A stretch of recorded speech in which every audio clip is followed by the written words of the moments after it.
pain is meant to be temporary. In most animals, it rises when something is wrong, and it fades when the danger has passed. But in humans, pain can remain long after the body is no longer in danger. It can stay in the muscles without injury, return without cause, and repeat in the mind even when the body is at rest. This is not simply a malfunction. It is something that formed slowly as human survival began to rely less on immediate reaction and more on long memory. At some point, the signal that was meant to protect the body began to extend beyond the moment it was needed.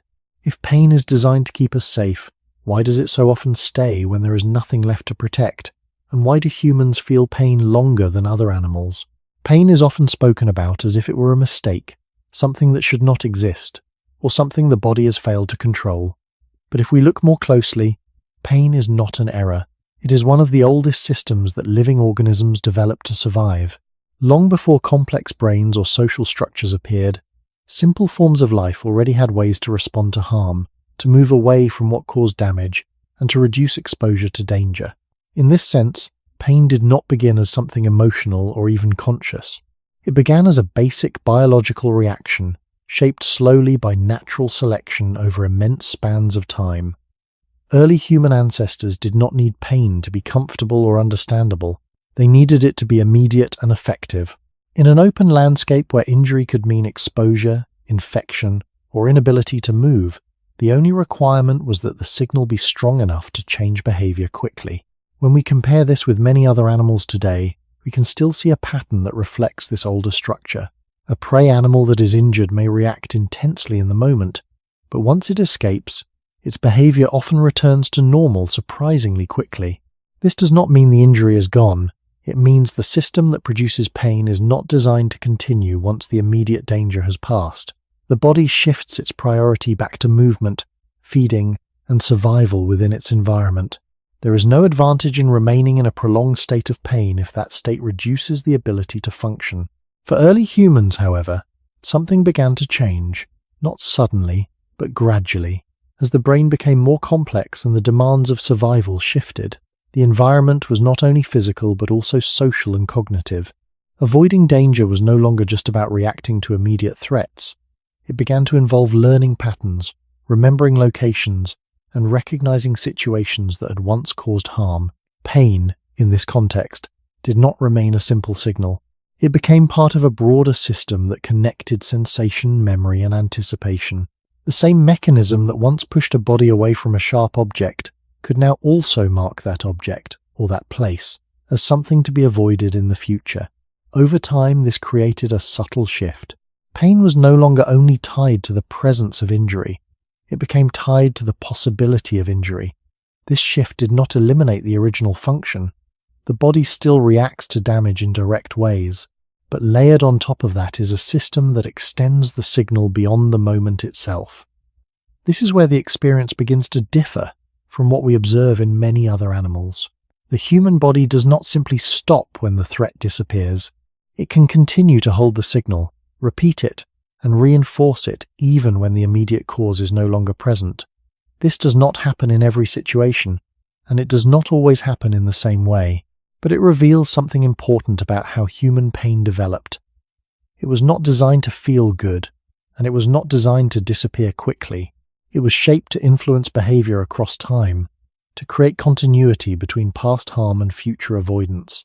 In a landscape where early humans depended on remembering dangerous terrain, unpredictable weather, or encounters with other groups, this continuity may have carried a certain advantage. Yet it also introduced a cost.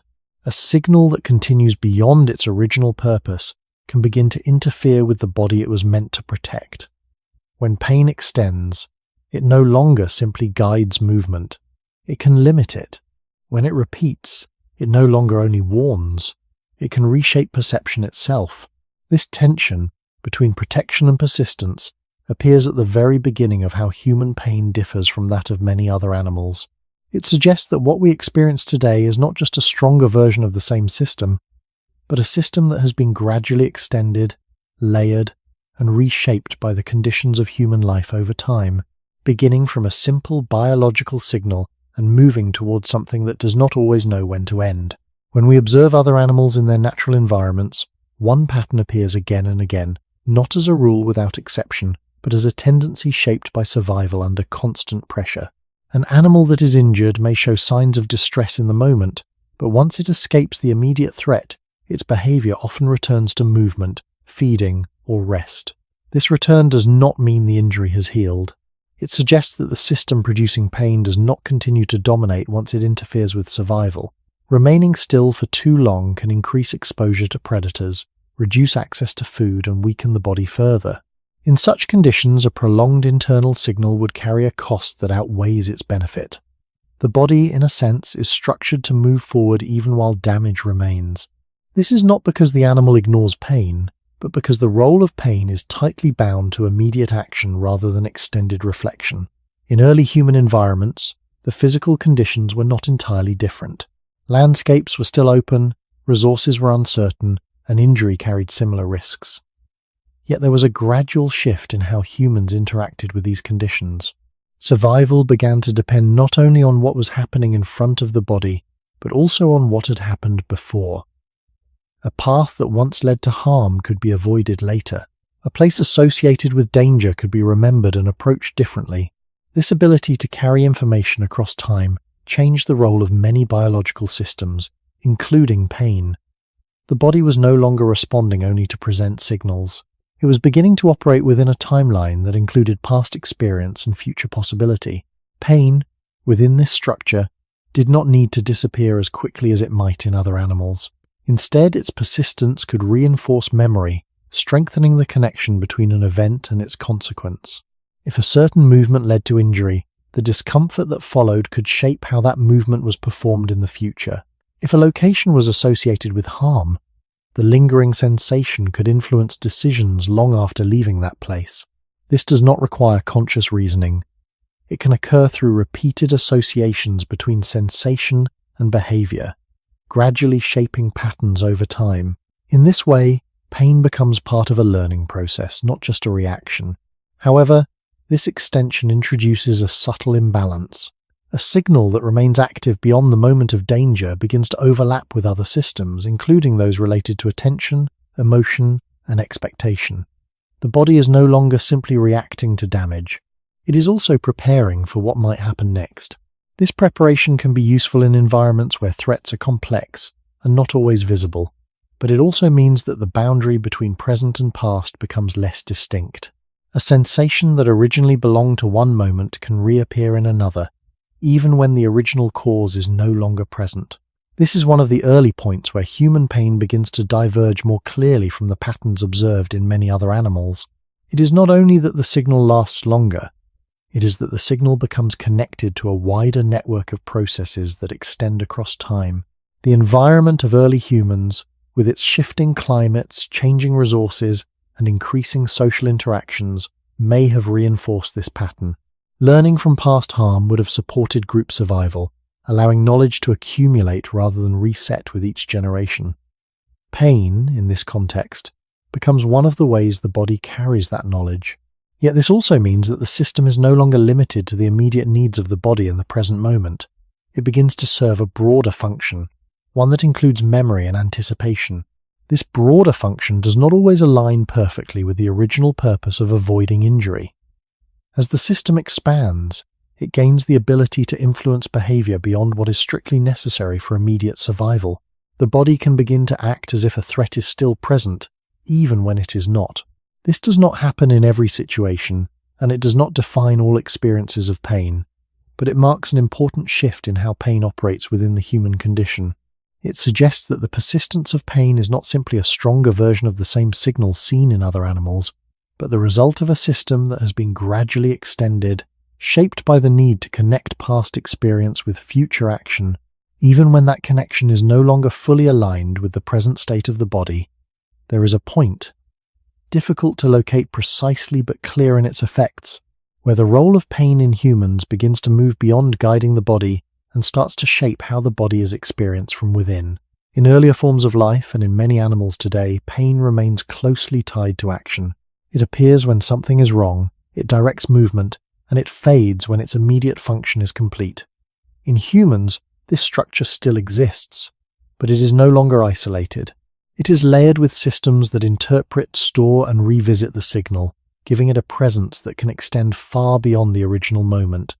This layering does not require language or conscious thought. It can emerge simply from the way the human brain integrates sensation with memory and expectation. Over time, this creates a condition where pain is no longer only something that happens to the body, but something that the body can continue to generate under certain conditions. The environment in which early humans lived likely contributed to this shift. Movement was constant, but so was uncertainty. A wound was not only a physical event, but a potential turning point that could affect mobility, group position, and access to resources. The consequences of injury could unfold over time, not just in the immediate moment. In such conditions, a signal that persisted might help maintain caution, reducing the risk of repeating the same harmful pattern. The body, in a sense, begins to carry forward the experience of damage, not as a fixed memory in the mind, but as a recurring sensation that influences behavior. This does not imply intention or design in a conscious sense.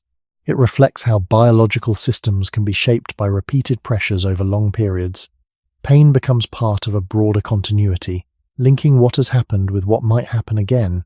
Yet this continuity introduces a new kind of tension. A signal that remains active beyond its original context can begin to detach from the conditions that created it.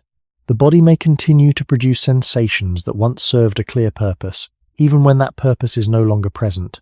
This does not mean the sensation is false. It means the system producing it is operating under rules that were shaped in a different environment. As human life became more complex, with longer lifespans, denser social structures, and changing patterns of movement, the conditions that once aligned pain with immediate survival began to shift. The body, however, continues to operate with mechanisms that were formed under earlier pressures. This creates a situation where pain can persist without a clear external cause, not because the system is broken, but because it is still following patterns that were once useful. The difference is subtle but important. In many animals, the boundary of pain is closely aligned with the boundary of injury. In humans, that boundary becomes less defined. Pain can extend into periods where no visible damage remains, and it can return in response to contexts that resemble past events rather than present ones. This does not occur in every case, but it becomes a recognizable part of human experience. The body, through its nervous system, holds on to traces of what it has encountered, and these traces can reappear as sensation. Over long spans of time, this capacity may have supported learning and adaptation, allowing early humans to avoid repeated harm in complex environments.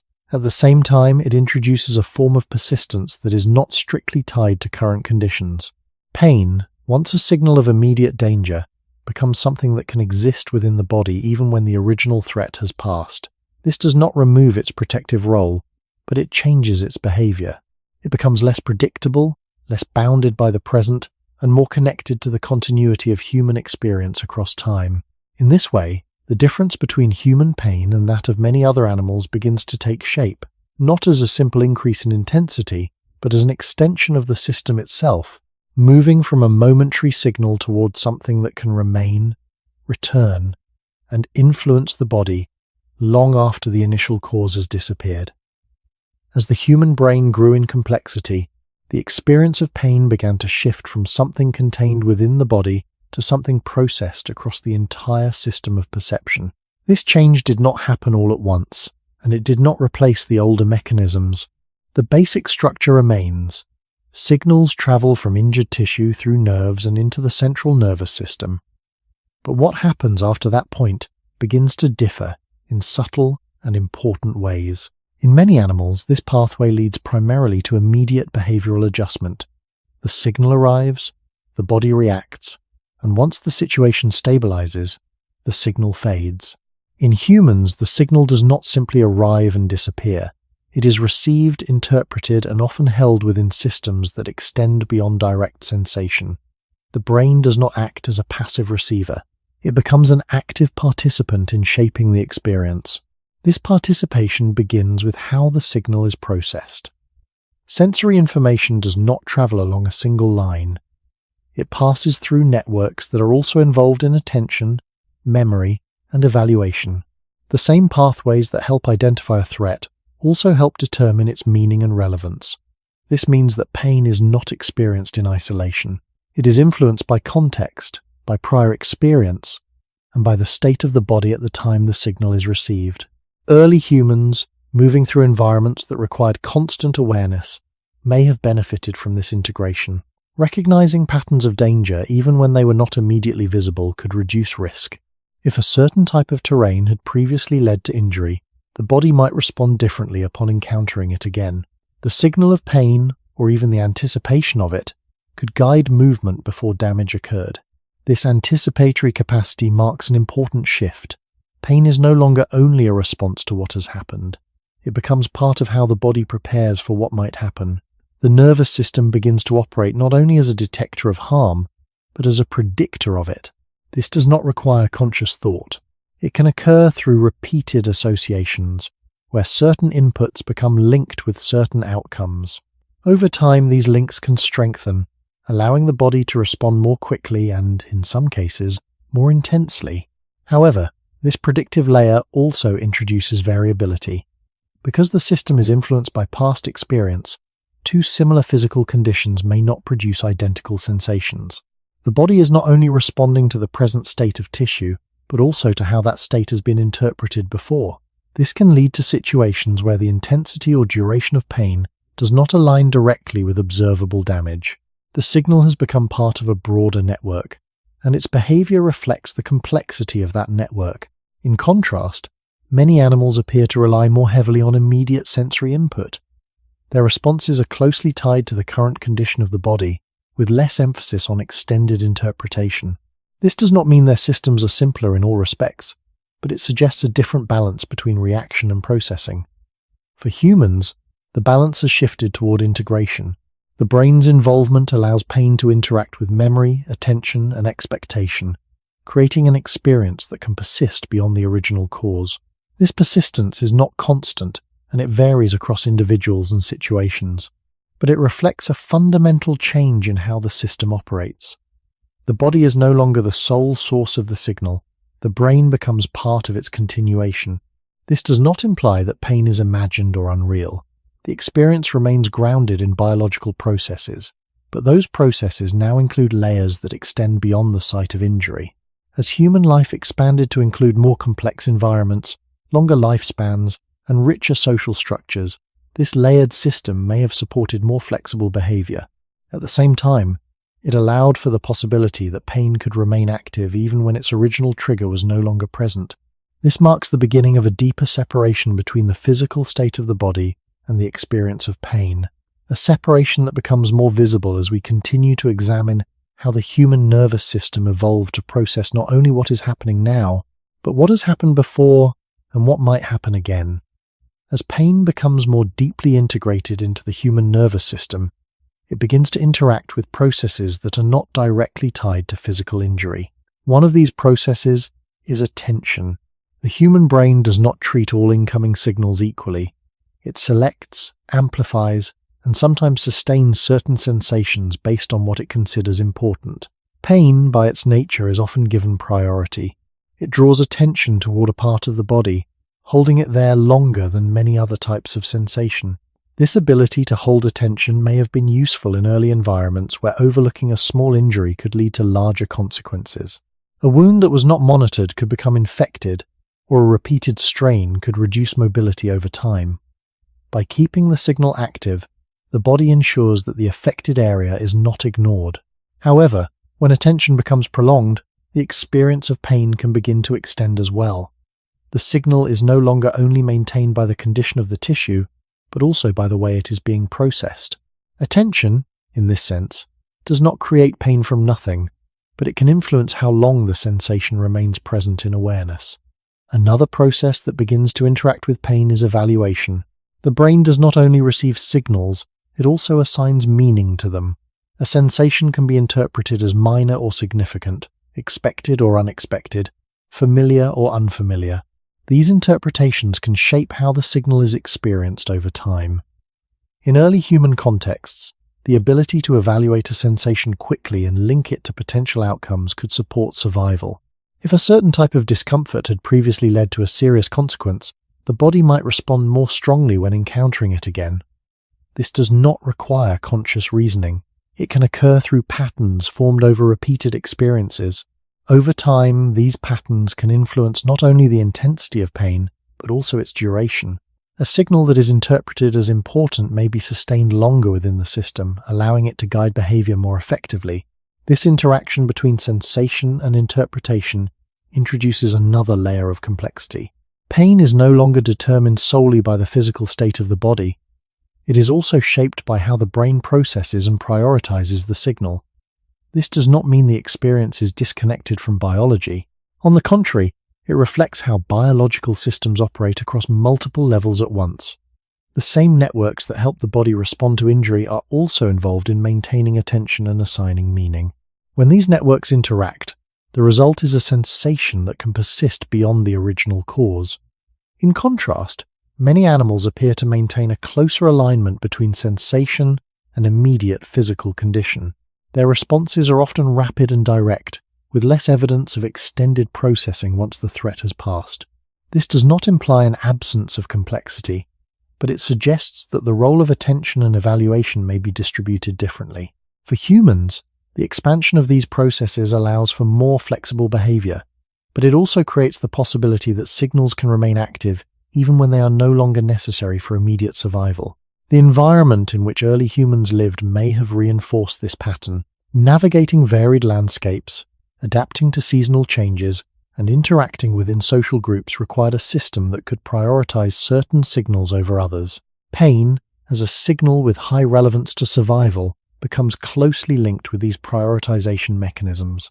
Over time, this link may have contributed to the persistence of pain in situations where the original physical cause had diminished. The body, guided by its internal processes, continues to hold the signal within awareness, not only because of what is happening now, but because of what the system has learned to consider important. This gradual extension does not transform pain into something entirely different, but it changes how it behaves. It becomes less tied to a single moment and more connected to ongoing processes within the brain. This connection allows pain to last longer, to reappear under certain conditions, and to influence behavior across time, even when the immediate cause is no longer present. As these layers of attention and evaluation continue to develop within the human brain, another subtle change begins to take shape, one that is less visible, but deeply influential. Pain becomes connected not only to what the body senses and how the brain interprets it, but also to what the brain expects. Expectation does not arise from a single event. It forms gradually, through repeated exposure to similar situations, where the nervous system begins to anticipate what might occur next. In early human environments, this ability to anticipate could reduce risk. Recognizing patterns in terrain, weather, or physical strain could allow the body to prepare before damage occurred. Within this process, pain is no longer only a response that follows injury. It becomes part of a system that can activate in advance, shaping behavior in situations that resemble past experiences. This does not require conscious awareness. It can emerge from the way neural pathways strengthen through repetition, linking certain contexts with certain sensations. Over time, these links can become stable enough that the body responds not only to direct signals from tissue, but also to patterns that have been associated with those signals before. This is where the boundary between present sensation and past experience becomes less distinct. A movement that once led to discomfort may begin to carry that association forward even when the original cause is no longer present. The body, guided by its internal patterns, begins to act in ways that reflect both current input and prior learning. This does not mean the experience of pain is detached from reality. It remains grounded in biological processes, but those processes now include mechanisms that extend beyond immediate conditions. The nervous system is not only detecting what is happening now, it is also preparing for what it has learned might happen again. This preparation can be useful, especially in environments where threats are not always visible or predictable. However, it also introduces the possibility that pain can appear or persist in situations where the original trigger is no longer active. The system, in its effort to protect, may continue to produce signals based on expectation rather than direct injury. This pattern can be observed in how certain sensations return under familiar conditions, even when there is no clear physical cause. The body is responding to a configuration of inputs that it has learned to associate with harm, even if harm is not currently occurring. In many animals, the connection between sensation and expectation appears to be more limited, or at least more tightly regulated. Their responses are often closely aligned with immediate sensory input, with less extension into future-oriented processing.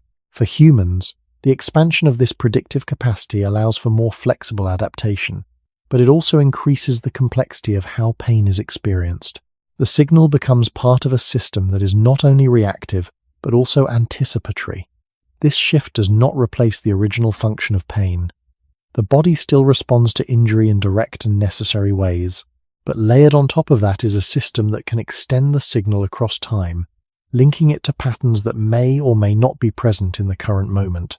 As a result, pain can become something that the body continues to generate even when the immediate need for protection has passed. This does not happen uniformly, and it varies across individuals and situations. Yet it reveals an important aspect of human physiology. The nervous system, shaped by long periods of adaptation, does not operate only in response to the present. It operates within a continuous flow of past experience and future expectation. Pain, within this flow, is no longer confined to the moment of injury. It becomes part of an ongoing process that can extend, repeat, and influence behavior beyond the original event, reflecting the way human survival gradually came to depend not only on reacting to harm, but on anticipating it across time. When the human capacity for memory began to expand, it did more than preserve information about the environment. It changed how the body related to its own experiences. Pain, which had once been closely tied to immediate conditions, became something that could be stored, revisited, and indirectly reactivated. This shift did not require deliberate recall. It emerged from the way the nervous system encodes repeated patterns, linking sensations with contexts in ways that can persist long after the original event has passed. Early humans moved through environments where remembering past danger could influence future survival. A location associated with injury, a type of movement that led to strain, or a recurring environmental condition could all become part of a network of associations that guided behavior. Within this network, pain was not simply recorded as a past event. It became part of how the body learned to navigate the world over time. This learning process operates through changes in the nervous system. Repeated experiences can strengthen certain pathways, making them more likely to activate again under similar conditions.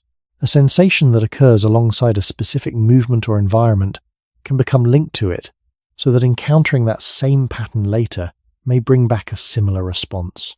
This does not mean the original injury is present again. It means the system has retained a trace of the experience, and that trace can influence how new signals are processed. In this way, pain begins to function not only as a response, but as a form of stored information. It is not stored in a single location or as a fixed image. It exists as a set of connections that can be reactivated when certain conditions are met. This reactivation does not always produce the same intensity or duration as the original experience, but it can extend the presence of pain beyond the moment in which it first occurred. Over time, this creates a continuity between past and present, where the body carries forward aspects of previous experiences into new situations. In contrast, many animals appear to rely more heavily on immediate feedback from the body. Their responses are often closely aligned with current conditions, with less evidence of extended reactivation once the initial event has passed. This difference does not imply that animals lack memory, but it suggests that the integration between memory and sensation may operate differently. For humans, the growing complexity of memory systems allows past experiences to influence present sensations in more sustained ways. This influence can support learning, helping to avoid repeated harm in environments that are varied and unpredictable. However, it also introduces the possibility that the body can continue to respond as if a past event is still relevant, even when the conditions have changed. The environment in which early humans lived may have reinforced this pattern. Movement across large areas, exposure to changing climates, and the need to remember safe and unsafe locations all placed value on retaining information over time. Pain, as a signal associated with harm, becomes part of this retained information. It is not only a warning in the present, but also a marker of what has occurred before. As this system develops, the boundary between a current sensation and a remembered one becomes less distinct. The body does not simply separate past from present. It integrates them, allowing previous experiences to shape ongoing perception. This integration can be useful when it aligns with actual conditions, guiding behavior in ways that reduce risk. But it can also lead to situations where the persistence of pain reflects the structure of the system rather than the state of the body. The signal continues not because the injury remains, but because the connections that were formed during the original experience are still active within the nervous system. This marks another step in the gradual transformation of pain in humans, from a momentary response towards something that can exist within a longer timeline, influenced by memory and capable of reappearing even when the original cause is no longer present. As memory continues to shape how pain is processed, the experience begins to shift from something that is simply stored to something that can be gradually reinforced over time. This reinforcement does not require new injury. It can emerge from repeated activation of the same pathways, where the nervous system becomes more responsive to certain patterns. When a sensation is revisited, whether through similar movement, environment, or internal state, the connections associated with that sensation can become stronger. This process is not unique to pain. It is part of how learning occurs across many domains. However, when applied to pain, it creates a condition where the signal can become more persistent, not because the body is more damaged, but because the pathways that carry the signal have become more established. In early human environments, this type of reinforcement may have served a protective role. A repeated association between a certain action and a harmful outcome could help prevent the same mistake from occurring again. The body, through its internal systems, begins to treat that pattern as significant, increasing the likelihood that it will respond strongly when encountering it in the future. This does not depend on conscious awareness. It can occur through gradual changes in how signals are transmitted and processed, making certain responses more likely to appear and to last longer. Over time, this can lead to a situation where the experience of pain is influenced not only by the original event, but also by how often the system has revisited that event in some form. Each reactivation can contribute to the stability of the pathway, making it easier for the signal to occur again. This does not imply that the experience is being created without cause. Rather, the cause becomes distributed across time, involving both the original condition and the subsequent processes that have reinforced the connection. In contrast, many animals appear to rely less on this type of extended reinforcement when it comes to pain. Their systems may prioritize immediate recovery of function, allowing the signal to diminish once it no longer serves a direct purpose. This difference may reflect the balance between the need for rapid movement and the need for long-term learning. For humans, the expansion of memory and learning systems shifts that balance, allowing past experiences to shape present responses in more sustained ways. The environment in which early humans lived likely contributed to this pattern. Repeated exposure to similar challenges, such as navigating uneven terrain, carrying loads, or adapting to changing conditions, would create opportunities for certain associations to be reinforced over time. Pain, as a signal linked to these experiences, becomes part of this reinforcement process. The body begins to recognize not only the event itself, but the patterns surrounding it. As these patterns become more established, the system may respond more quickly and maintain the signal for longer periods, even when the current situation is less severe than the original one. This gradual strengthening of pathways introduces another layer to the persistence of pain. The signal is no longer tied only to a single moment or event. It becomes part of a network that has been shaped by repeated activation, where the ease of producing the signal increases over time. This does not occur in every individual or in every situation, but it represents a tendency that can be observed within the human nervous system. The body, through its capacity for learning, begins to carry forward not only the memory of pain, but also the structure that makes that pain more likely to persist. This structure does not always align with the current state of the body. It reflects the accumulation of past experiences and the ways in which those experiences have shaped the system. As a result, pain can continue to exist even when the original cause has diminished. Not because the body is failing to recover, but because the pathways that were formed to protect it have become stable enough to sustain the signal across time. As reinforcement continues to shape these pathways, a further change begins to appear, one that is not only about how pain is remembered, but about how easily it can be reactivated under new conditions. The system does not remain neutral after repeated experiences. It can become more sensitive, responding to smaller inputs with a stronger or longer signal. This change in sensitivity is not a sudden transformation. It develops gradually, as the nervous system adjusts to patterns that it has learned to treat as significant. In early human environments, this increased sensitivity may have carried a certain advantage. If a particular type of movement or terrain had repeatedly led to harm, becoming more responsive to similar conditions could reduce the likelihood of repeating that harm. The body, in this sense, begins to respond earlier and more strongly, even when the immediate input is less intense than before. This does not require conscious awareness. It reflects how the system recalibrates itself based on past experience. However, this recalibration introduces a subtle imbalance. A system that becomes more sensitive does not always distinguish clearly between situations that are truly harmful and those that only resemble past harm. The threshold for activation can shift, allowing the signal to appear under conditions that would not have produced it before. This does not mean the experience is without basis. It means the basis has expanded, incorporating both present input and accumulated history. The body begins to operate within a wider range of triggers, some of which are closely aligned with actual injury, and others that are linked through similarity rather than direct cause. In many animals, the threshold for pain appears to remain more closely tied to immediate physical conditions. Their systems may reset more fully after an event, returning to a state where only direct and significant inputs produce a strong response. For humans, the integration of memory and reinforcement can make this reset less complete. The system retains a degree of heightened responsiveness, allowing past experiences to continue influencing how new signals are processed. This does not occur uniformly, and it varies across individuals and contexts, but it reflects a general tendency within the human nervous system. The environment of early humans may have reinforced this tendency. Repeated exposure to similar challenges, such as long-distance movement, tool use, and changing climates, would create conditions where certain patterns were encountered again and again.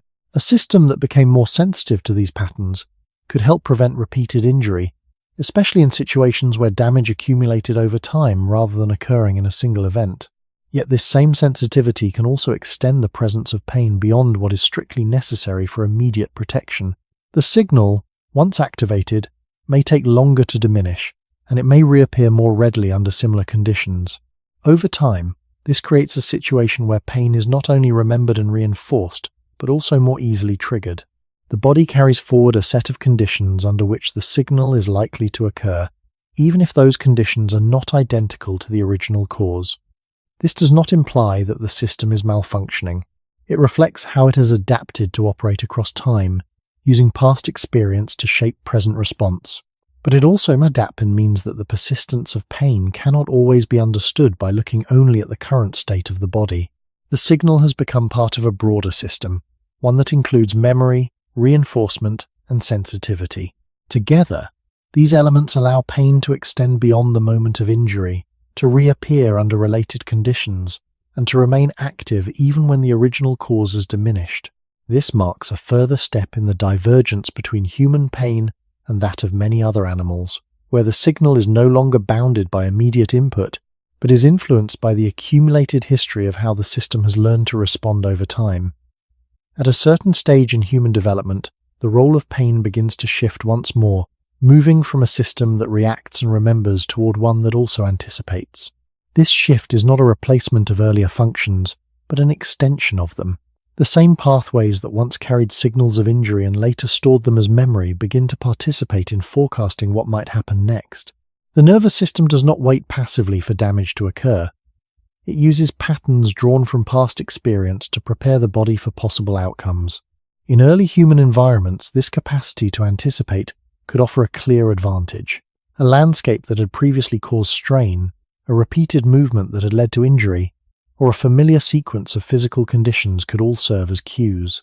The body, having encountered these cues before, begins to respond in advance, adjusting posture, movement, or attention even before harm takes place. Within this process, pain is no longer confined to the moment after injury. It becomes part of a broader system that can activate in relation to what is expected rather than what is currently present. This does not require conscious prediction. It can emerge from the way the nervous system encodes and retrieves patterns. When certain inputs resemble past experiences associated with harm, the system may respond as if that harm is likely to occur again. The signal of pain, or something close to it, can appear as part of this preparation. This anticipatory response may help reduce risk by encouraging caution or limiting certain movements. However, it also introduces a condition where the presence of pain is not always directly linked to current damage. The signal becomes part of a process that operates across time, connecting past events with possible future outcomes. In contrast, many animals appear to rely more heavily on immediate sensory input, with less emphasis on extended prediction. Their responses are often closely tied to what is happening in the present, allowing them to recover quickly once the immediate threat has passed. For humans, the expansion of predictive processes allows for more complex forms of adaptation, but it also increases the range of situations in which pain can occur. The body may begin to respond to patterns that resemble past harm, even when those patterns do not lead to actual injury. This does not mean the system is producing signals without cause. The cause has shifted from direct damage to the expectation of damage. The environment in which early humans lived likely reinforced this shift. Navigating varied terrain, using tools, and adapting to changing conditions would have required a system capable of anticipating outcomes based on incomplete information. Pain, as a signal associated with harm, becomes integrated into this predictive framework. It is not only a response to what has happened, but also a guide for what might happen. Over time, this integration allows the system to act earlier, potentially avoiding harm before it occurs. Yet it also means that the boundary between present sensation and future possibility becomes less distinct. The body can begin to produce signals that reflect expectation rather than current state. This does not occur in every situation, and it does not define all experiences of pain, but it represents a tendency that can be observed in how the human nervous system operates. The signal is no longer bound to a single point in time. It can arise before an event, persist after it, and reappear when similar conditions are encountered again. This anticipatory quality adds another layer to the persistence of pain, making it not only a memory of past harm, but also a projection into possible future harm, shaped by the patterns the system has learned over time. As the predictive role of the nervous system becomes more established, the experience of pain begins to reflect not only what has happened in the past, but also how the brain continuously evaluates incoming information against stored patterns. This evaluation does not occur in a single place or through a single pathway. It involves distributed networks within the brain that compare sensory input with prior experience, adjusting responses in ways that are often subtle and automatic. In widely accepted models of pain processing, the brain is understood to play an active role in shaping how signals from the body are experienced, integrating sensory input with context, memory, and expectation. This means that what the body feels at any given moment is influenced not only by signals traveling from tissues, but also by how those signals are interpreted within the broader system. In early human environments, this form of integration may have supported more flexible behavior. Conditions were rarely stable, and the ability to anticipate potential harm based on partial information could reduce risk. A surface that appeared uneven, a movement that had previously caused strain, or a sequence of actions associated with discomfort could all become cues. The nervous system, drawing on past experience, might begin to adjust before any clear injury occurred. Within this adjustment, sensations related to discomfort or caution could appear, guiding behavior in advance. This anticipatory process is consistent with how learning systems operate more generally. Repeated exposure to similar conditions allows the brain to detect patterns and respond more efficiently over time. Pain, as one of the most salient signals related to survival, becomes closely linked with this pattern detection. The body is not only reacting to what is present, but also preparing for what is likely based on previous encounters. However, this process depends on similarity rather than exact repetition. The system does not require identical conditions to activate a response. It can respond to partial matches, where current input resembles past situations in certain ways. This introduces a degree of uncertainty. A situation that shares features with a past harmful event may trigger a response even if it does not lead to actual injury. The signal, in this case, reflects the brain's attempt to manage potential risk rather than a direct indication of current damage. In contrast, many animals appear to rely more strongly on immediate sensory feedback, with less emphasis on extended comparison across time. Their responses are often closely aligned with present conditions, allowing for rapid recovery once the immediate threat has passed. For humans, the expansion of predictive processing allows for a wider range of responses, but it also increases the likelihood that signals can persist or appear in situations where the physical cause is not clearly present. The environment of early humans may have reinforced this tendency. Movement across varied terrain, the use of tools, and the need to coordinate actions within groups would all benefit from systems that could anticipate outcomes. Pain, as a signal associated with harm, becomes part of this anticipatory framework. It is not only a reaction to injury, but also a guide for behavior in uncertain conditions. Over time, this integration allows the system to act earlier, potentially preventing harm before it occurs. At the same time, it means that the experience of pain can extend beyond direct physical causes. The signal becomes part of a process that balances current input with stored knowledge, adjusting behavior in ways that reflect both present conditions and past experience. This balance does not always align perfectly with the immediate state of the body. It reflects how the nervous system has been shaped to operate across time, using prediction as a way to manage uncertainty.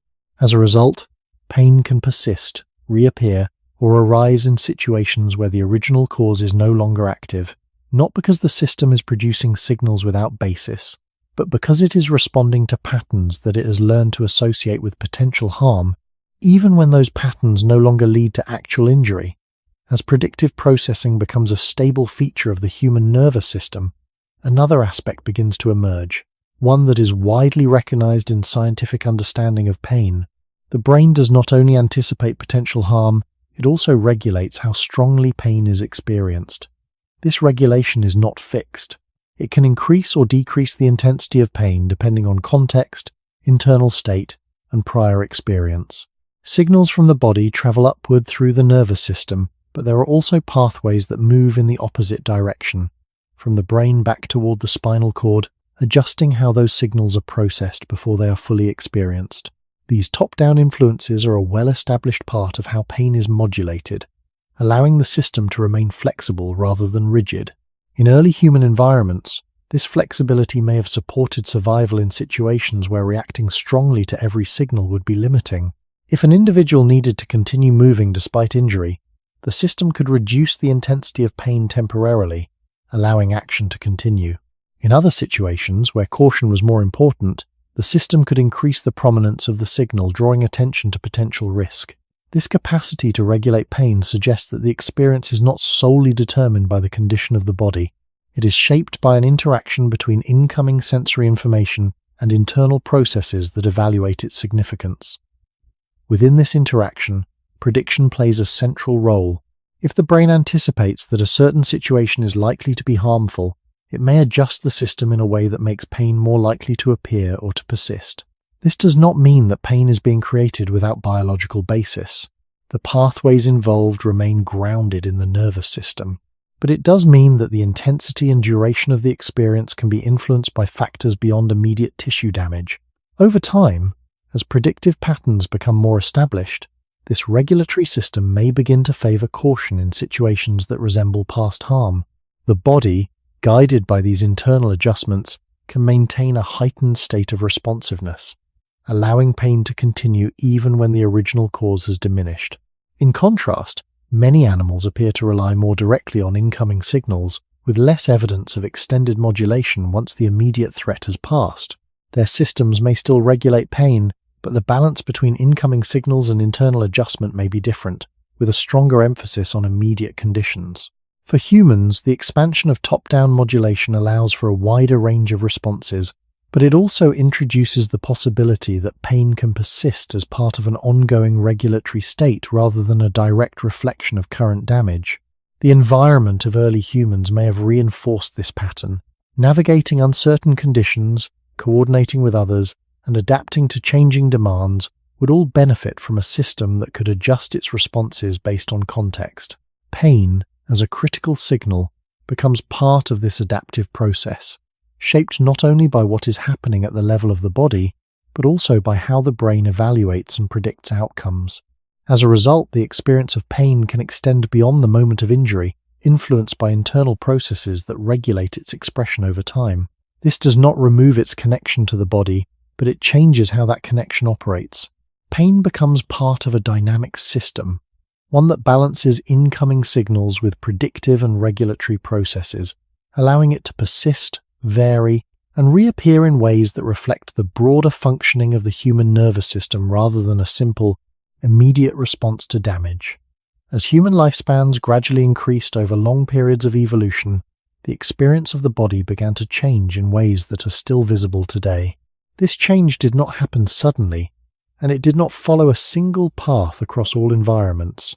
However, compared to many other animals, humans developed a pattern of living long enough to experience repeated cycles of strain, recovery, and adaptation within the same body.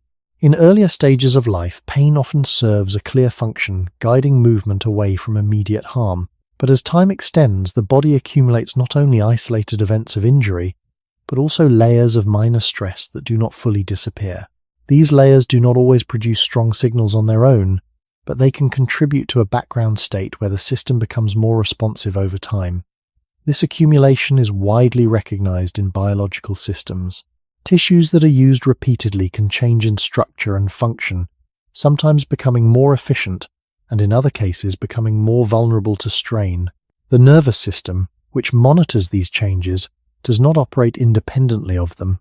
It adapts alongside the body, adjusting how signals are processed as conditions evolve. In humans, this adaptation occurs across many years, creating a continuity that is less common in species with shorter lifespans. Early human environments likely placed value on individuals who could continue functioning over extended periods. Movement across landscapes, the use of tools, and participation in group activities required a body that could endure repeated use. Pain, within this context, may have served not only as a warning of immediate injury, but also as a signal that reflected cumulative strain. A sensation that persists after repeated use of a part of the body could guide behavior in a way that prevents further damage, encouraging rest or adjustment of movement patterns. However, when these signals accumulate over time, they can begin to overlap, making it more difficult to distinguish between a new source of discomfort and an extension of previous ones. The body, through its nervous system, begins to operate within a history of use rather than a single moment of injury. This historical dimension of the body introduces another layer to the persistence of pain. The signal is no longer tied only to a specific event. It can reflect the combined effect of many smaller events that have occurred over time. This does not require a single point of damage. It can emerge from patterns of repeated activity that gradually influence how the system responds.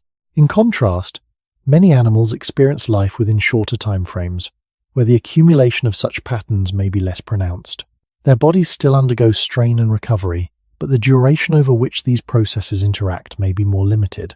For humans, the extended timeline allows these interactions to become more complex, with the nervous system continuously adjusting to a body that is changing across years rather than days or seasons. The environment of early humans may have reinforced this pattern. Survival did not depend only on immediate strength or speed, but also on the ability to continue functioning over time, adapting to repeated challenges without losing mobility. Pain, as part of this adaptive system, becomes linked to the ongoing condition of the body rather than a single moment of harm. It reflects not only what has happened recently, but also what has been happening over a longer period.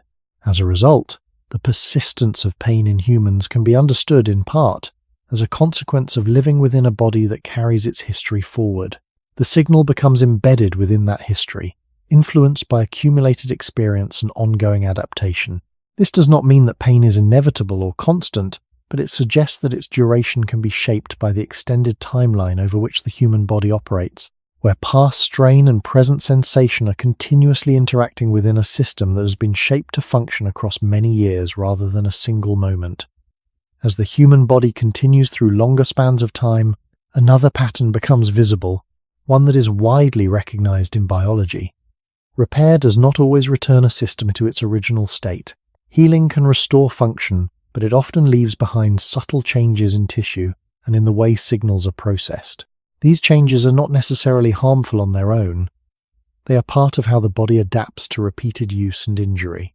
However, they can alter how sensations are generated and perceived over time. When a tissue is damaged and then repaired, the structure that forms afterward may not be identical to what was there before. The arrangement of fibers, the distribution of cells, and the sensitivity of local nerve endings can all shift slightly. These differences are usually small, and in many cases they support continued function, but they can also influence how the body responds to future stress. A region that has been injured before may become more responsive to similar inputs, not because it's still damaged, but because the conditions around it have changed. This principle is widely accepted in studies of tissue adaptation and recovery. The nervous system does not remain separate from these changes. It adjusts alongside them, updating how signals from that area are interpreted. Over time, this creates a situation where the body carries not only a record of past events in memory, but also a physical trace within its own structure. Pain, in this context, can reflect both the current condition of the tissue and the history of how that tissue has been used and repaired. In early human environments, this type of adaptation may have supported continued survival. Individuals who could recover from injury and continue to function would have an advantage in situations that required ongoing movement and participation in group activities. Pain, as a signal, could help regulate this process by guiding behavior after recovery, encouraging patterns that reduce further strain. However, when these signals interact with tissues that have already adapted, the result may be a sensation that persists longer or appears more readily than it would in a system without such history. This does not imply that the body is failing to heal. It suggests that healing itself changes the conditions under which signals are produced. Over extended periods of time, these small changes can accumulate, creating regions of the body that respond differently than they did earlier in life. The signal of pain in these regions may no longer correspond directly to new damage.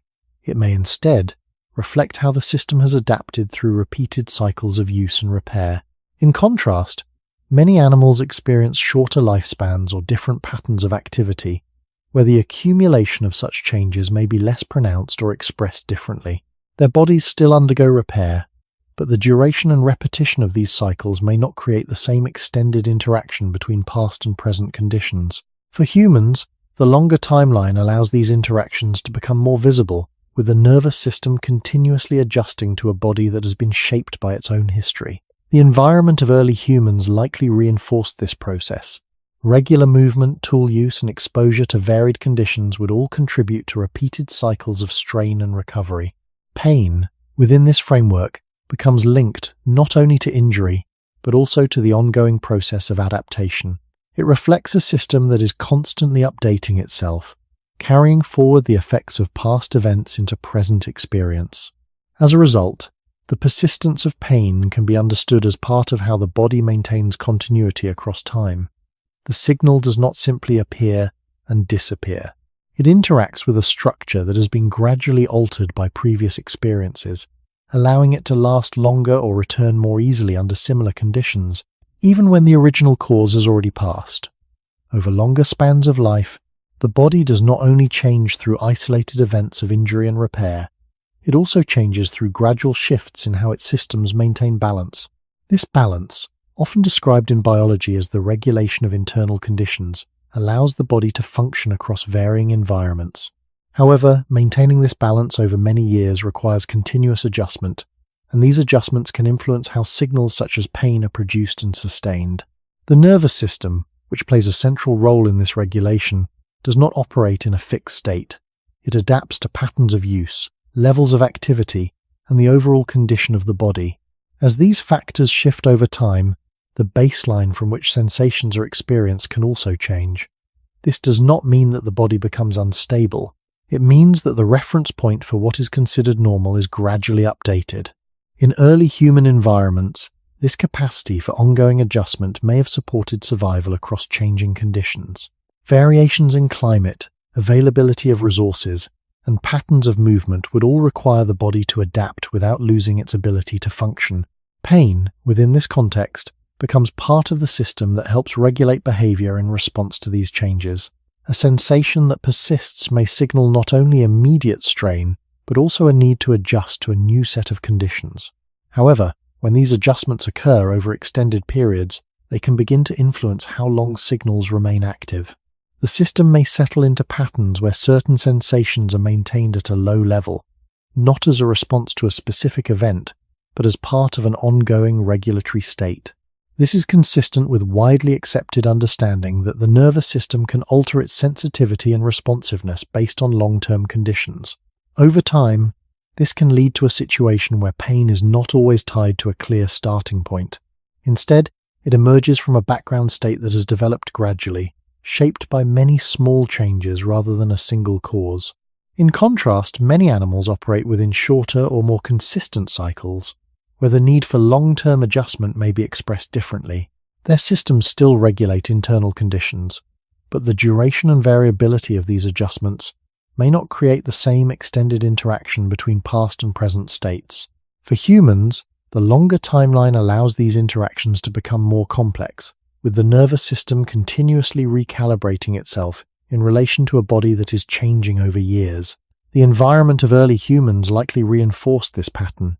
Movement across different terrains, exposure to seasonal variation, and the need to adapt to shifting demands would all contribute to ongoing adjustments in how the body maintains balance. Pain, as part of this system, becomes linked not only to discrete events, but also to the broader condition of the body over time. It reflects a process that is dynamic rather than static, where signals can be sustained as part of maintaining equilibrium rather than responding to a single moment of harm. This does not mean that pain loses its connection to injury. It remains grounded in biological processes, but it does mean that the duration of pain can be influenced by how the system is regulating itself across time. The signal becomes part of a larger pattern, one that includes not only the presence of damage, but also the ongoing adjustments required to maintain function. As a result, pain can persist even when there is no clear event to explain its presence, reflecting the way the body carries forward its internal state across extended periods, shaped by continuous adaptation rather than isolated moments of change. The human body developed under conditions where movement was continuous and varied, not fixed or repetitive in a narrow range. Early humans walked long distances, changed posture frequently, and interacted with uneven terrain that required constant adjustment. These patterns are widely supported by evidence from anthropology and biomechanics, which show that the human musculoskeletal system is adapted for endurance, flexibility, and a wide range of motion rather than prolonged stillness. Muscles, joints, and connective tissues function most effectively when they are used in changing ways, allowing forces to be distributed across different structures rather than concentrated in one place. In such environments, pain would often arise in response to acute strain or injury, but it would also be followed by movement that gradually redistributed load, allowing the system to recover while remaining active. This does not eliminate discomfort, but it prevents the same structures from being stressed in exactly the same way for extended periods. Over time, this pattern may reduce the persistence of localized pain, because the body is not held in a position that continually reinforces the same signal. As human environments began to change, particularly in more recent periods, the relationship between movement and the body's structure also shifted. Activities became more repetitive, and periods of stillness became longer. This change does not require modern technology to be relevant. Even within early agricultural societies, patterns of labor often involved repeated motions and sustained postures that differed from the varied movement of earlier foraging lifestyles. Widely accepted research in human evolution and physiology suggests that these changes can influence how the body experiences strain. When a joint or muscle is used in the same way over and over, or held in a fixed position for extended time, the distribution of force becomes more limited. Certain areas bear a greater share of load, while others are used less. The nervous system, monitoring these conditions, may begin to produce signals that reflect this imbalance. Pain, in this context, is not only a response to a single event, but also to the pattern of how the body is being used. When these patterns persist, the signal can also persist. The body remains in a state where the same structures are continuously engaged, and the system has fewer opportunities to redistribute or reduce the load. This creates conditions where pain can last longer, not because the original function of pain has changed, but because the environment no longer allows the signal to resolve in the same way.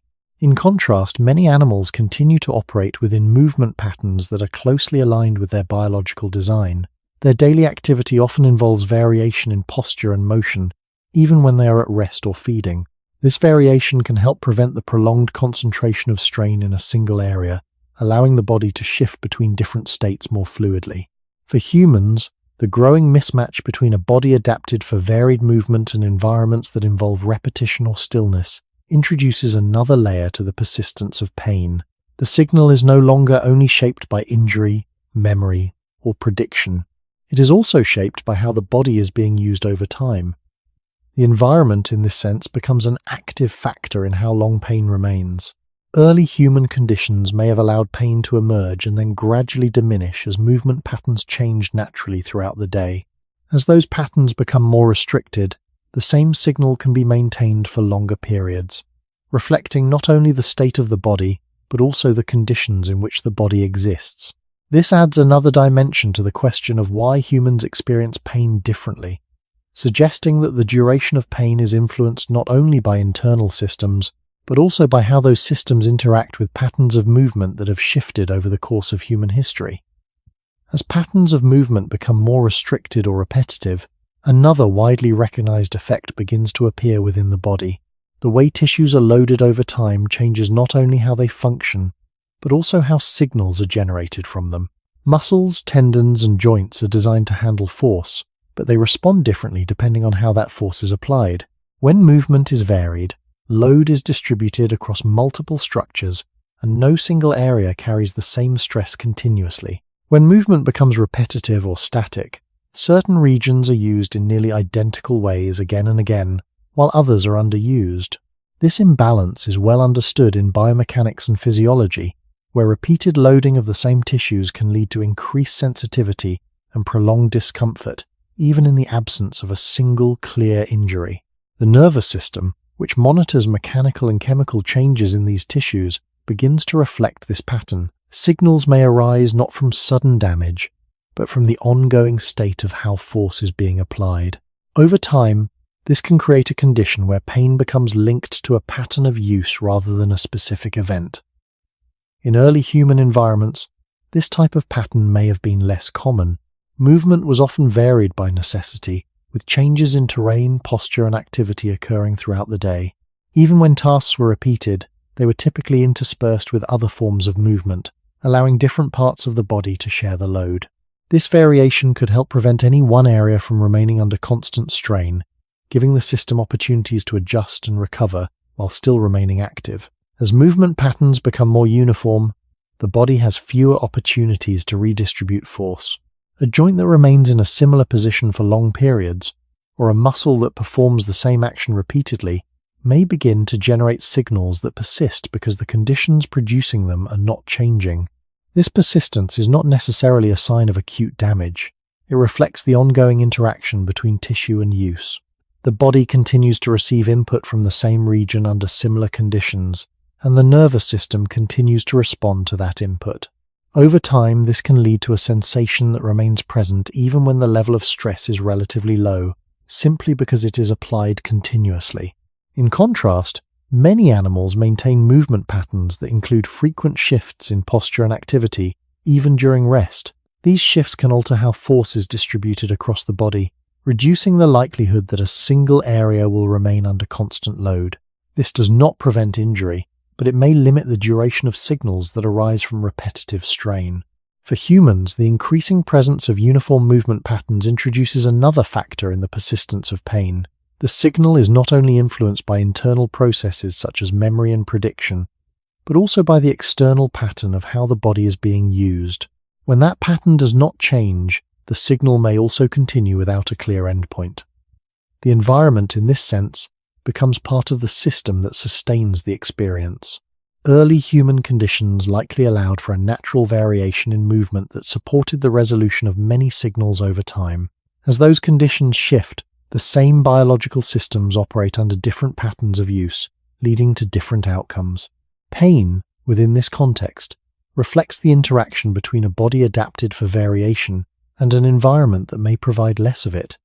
The persistence of the signal does not require a single moment of harm. It can emerge from the ongoing state of how force is applied, maintained, and experienced within a system that continues to respond to patterns that no longer change.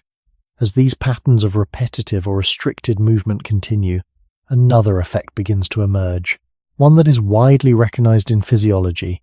The body gradually adapts to the positions and activities it performs most often. This adaptation is not limited to strength or flexibility.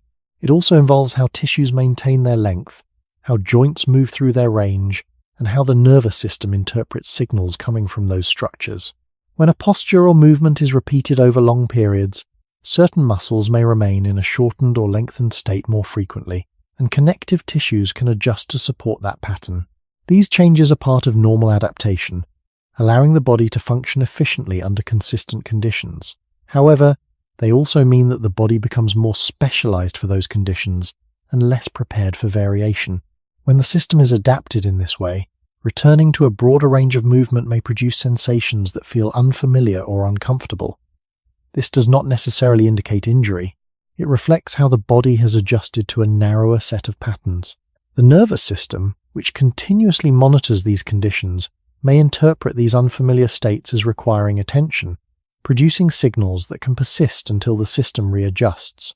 In early human environments, this type of specialization may have been less pronounced. Movement patterns were often diverse, and changes in activity were frequent. This variability could help maintain a wider range of motion and reduce the degree to which the body adapted to a single position or task. As a result, when movement changed, the system may have been better prepared to accommodate it without producing prolonged signals. In contrast, when movement becomes more consistent and less varied, the body can gradually shift toward a state where certain positions feel normal and others feel less accessible. This shift does not occur suddenly. It develops over time, through repeated exposure to similar conditions. The signal of pain, in this context, can arise when the system encounters a condition that falls outside its adapted range. The body is not necessarily damaged, but it is operating in a way that differs from what it has become accustomed to. The nervous system responds by generating a signal that draws attention to this difference. When the environment continues to reinforce the same limited patterns, the system may not fully readjust and the signal can persist. This persistence reflects the ongoing interaction between adaptation and use. The body is adjusted to one set of conditions, and when those conditions are maintained, the adaptation remains. Pain, within this framework, becomes part of how the system manages transitions between different states. If the range of states becomes narrow, the transition itself can sustain the signal. In contrast, many animals maintain a broader range of movement within their daily activity, even when their overall behavior appears repetitive. Small variations in posture, gait, and interaction with the environment can help preserve flexibility within the system, reducing the likelihood that a single pattern becomes dominant. For humans, the increasing consistency of movement patterns can lead to a form of adaptation that supports efficiency in the short term, but introduces longer-term effects on how sensations are experienced. The signal of pain is not only tied to injury or strain, it is also influenced by how the body has adjusted to its environment over time. As these adjustments accumulate, the duration of pain can be shaped by how easily the system can move between different states. When that movement becomes limited, the signal may remain, reflecting the body's attempt to manage a condition where adaptation and variability are no longer in balance. As human life became more social, the role of pain began to extend beyond the individual body and into the interactions between individuals. This shift is supported by widely accepted findings in anthropology and neuroscience, which show that humans are highly responsive to the signals of others, especially those related to distress or harm. Unlike many animals that rely primarily on immediate physical cues within their own bodies, humans develop systems that allow them to perceive, interpret, and respond to the states of others within a group. Pain, in this context, becomes more than a signal for personal survival. It also becomes a form of communication. The expression of discomfort, whether through posture, movement, or vocalization, can influence how others behave.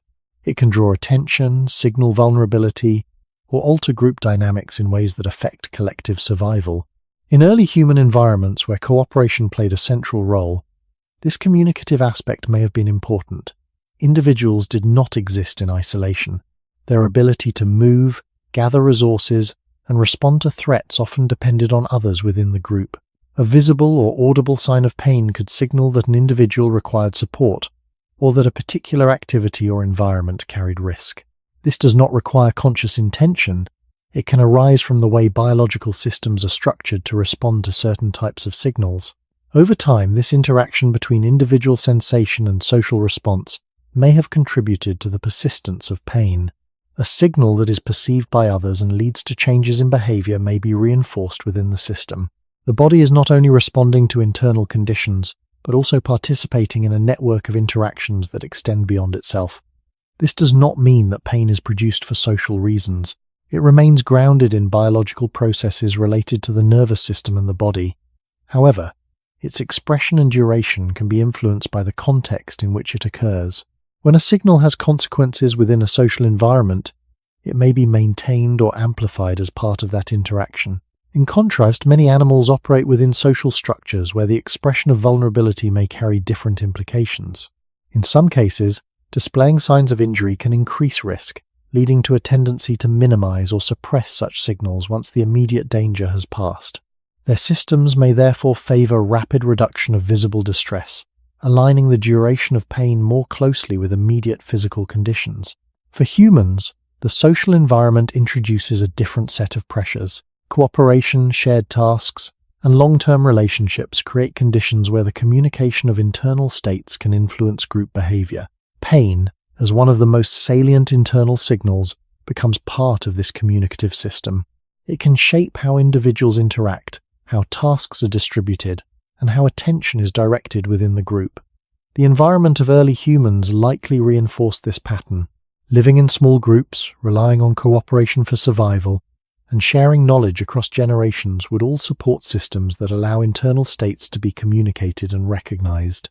Pain, within this framework, is not only a signal to the self, but also a signal to others. This dual role does not change its biological basis, but it expands its function. As a result, the persistence of pain can be influenced not only by what is happening within the body, but also by how the signal is integrated into social interactions. The duration of the signal may reflect both internal processes and the context in which those processes are expressed, creating another layer in the complex way human pain differs from that of many other animals. As pain becomes part of a social environment, another widely recognized process begins to influence how it is experienced. The way humans perceive and respond to the states of others can feed back into their own bodily sensations. Research in neuroscience has shown that observing or anticipating the discomfort of others can activate overlapping systems in the brain that are also involved in processing one's own pain.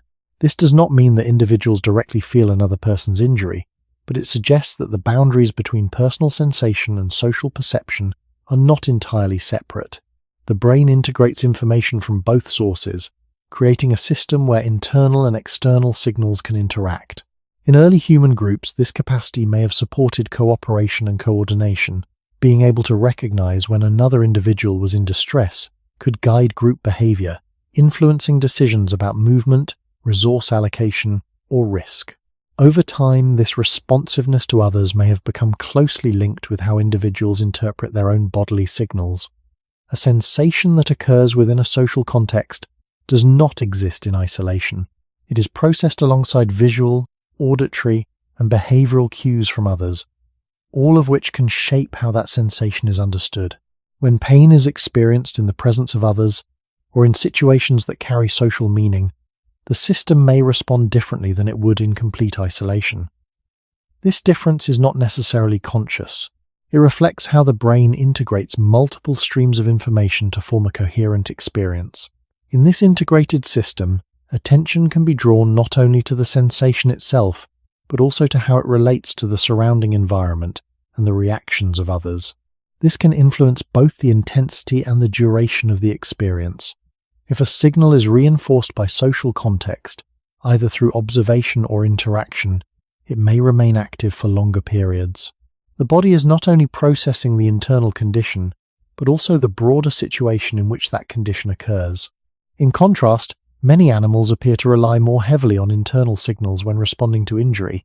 with less integration of social perception into the experience of pain. Their responses are often closely aligned with immediate physical conditions, and while social factors can influence behavior, the persistence of the signal may be less affected by how it is perceived by others. For humans, the expansion of social cognition introduces an additional layer. Pain becomes part of a network that includes not only the body and the brain, but also the surrounding social environment. The environment of early humans likely reinforced this integration. Living in groups where cooperation was essential, individuals would be continuously exposed to the states of others. Signals of discomfort or injury would not be isolated events, but part of a shared experience that influenced group dynamics. Over time, this shared aspect of experience may have contributed to the way pain is processed, allowing it to be shaped by both internal and external factors. This does not mean that pain is created by social interaction. It remains grounded in biological processes, but it does mean that the system in which pain operates is broader than the individual body alone. The duration of pain can be influenced by how it is embedded within this system, where perception, attention, and interaction all contribute to how long the signal remains active. As a result, pain can persist not only because of what is happening within the body, but also because of how the body is situated within a social context that continuously interacts with and shapes the experience. As pain becomes embedded within social systems, another widely recognized aspect begins to influence its persistence. The way shared meanings and learned responses shape how sensations are interpreted over time. Humans do not experience signals in a purely neutral way. From early life, individuals learn how to understand and respond to bodily sensations through observation, imitation, and repeated interaction within a group. This learning process is well supported in psychology and neuroscience, where it is understood that perception is influenced by prior knowledge, cultural context, and social reinforcement. Pain, as one of the most prominent bodily signals, becomes part of this learned framework. The same sensation can be interpreted differently depending on how it has been understood in past experiences, and these interpretations can influence how long the sensation remains present. In early human environments, this shared understanding may have helped coordinate behavior across individuals. If certain types of discomfort were consistently associated with risk, individuals within a group could learn to respond in similar ways, reducing the likelihood of repeated harm. This does not require explicit instruction. It can emerge through repeated exposure to similar situations, where patterns of response become established over time. Within this process, pain is not only felt, but also understood within a context that gives it meaning. This meaning can influence attention, behavior, and expectation, all of which are known to affect how pain is experienced. When a sensation is interpreted as significant, the system may maintain it for longer periods, allowing it to guide behavior more effectively. Over time, these patterns of interpretation can become stable, shaping how new sensations are processed even when conditions have changed. This does not imply that the experience is detached from biology. It reflects how biological systems incorporate learning and context into their functioning. The nervous system does not simply transmit signals. It evaluates them within a framework that has been shaped by past interactions. In contrast, many animals appear to rely more heavily on immediate sensory input, with less emphasis on learned interpretation across extended timeframes. Their responses are often closely aligned with present conditions, allowing the signal to diminish once its immediate function is complete. For humans, the integration of learning and social context introduces another pathway through which pain can persist. The signal is not only influenced by what is happening in the body, but also by how it has been understood in the past and how it is expected to behave in the future. The environment of early humans likely reinforced this process. Living in groups where knowledge was shared and behaviors were learned across generations would support systems that integrate sensation with meaning. Pain, within this framework, becomes part of a broader network that includes memory, expectation, and shared understanding. As a result, its duration can be influenced by how it is interpreted within that network. A sensation that fits into an established pattern may be sustained, not because the original cause remains, but because the system has learned to treat it as relevant. This does not occur in every situation, and it varies across individuals and contexts. However, it illustrates how the persistence of pain in humans can be shaped by factors that extend beyond immediate physical conditions. The signal becomes part of a system that carries forward not only biological responses, but also learned meanings, allowing it to remain active within a context that has been built over time through interaction and experience. As the human nervous system became more complex, another widely accepted feature began to play a central role in how pain is experienced.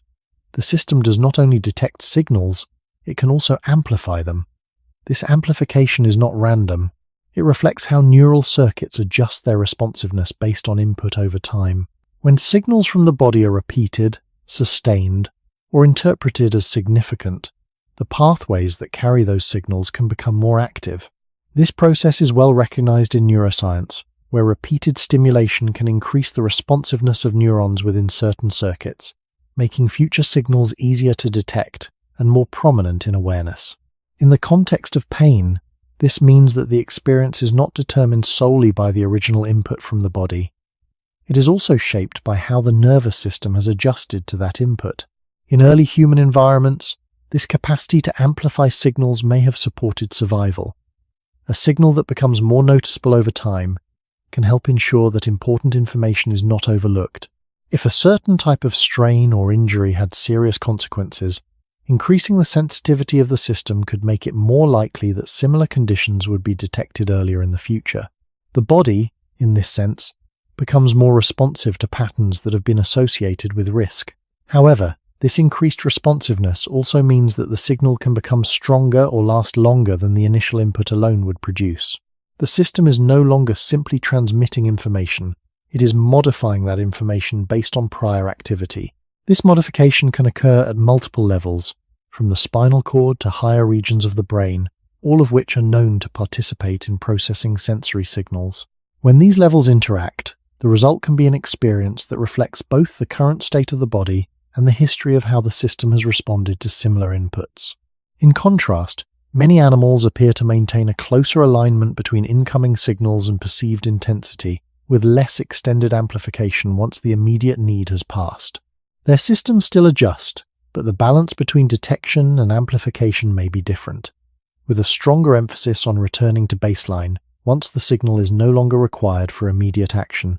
For humans, the expansion of neural processing allows for more flexible responses, but it also increases the range over which amplification can occur. The environment of early humans likely contributed to this pattern.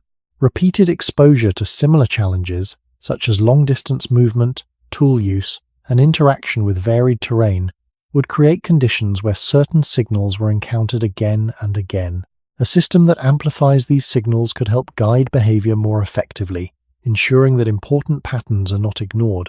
Over time, this amplification can become part of how the system operates, influencing not only how strongly pain is felt, but also how long it remains present. The signal, once initiated, can be sustained by the responsiveness of the pathways themselves, even when the original input has decreased.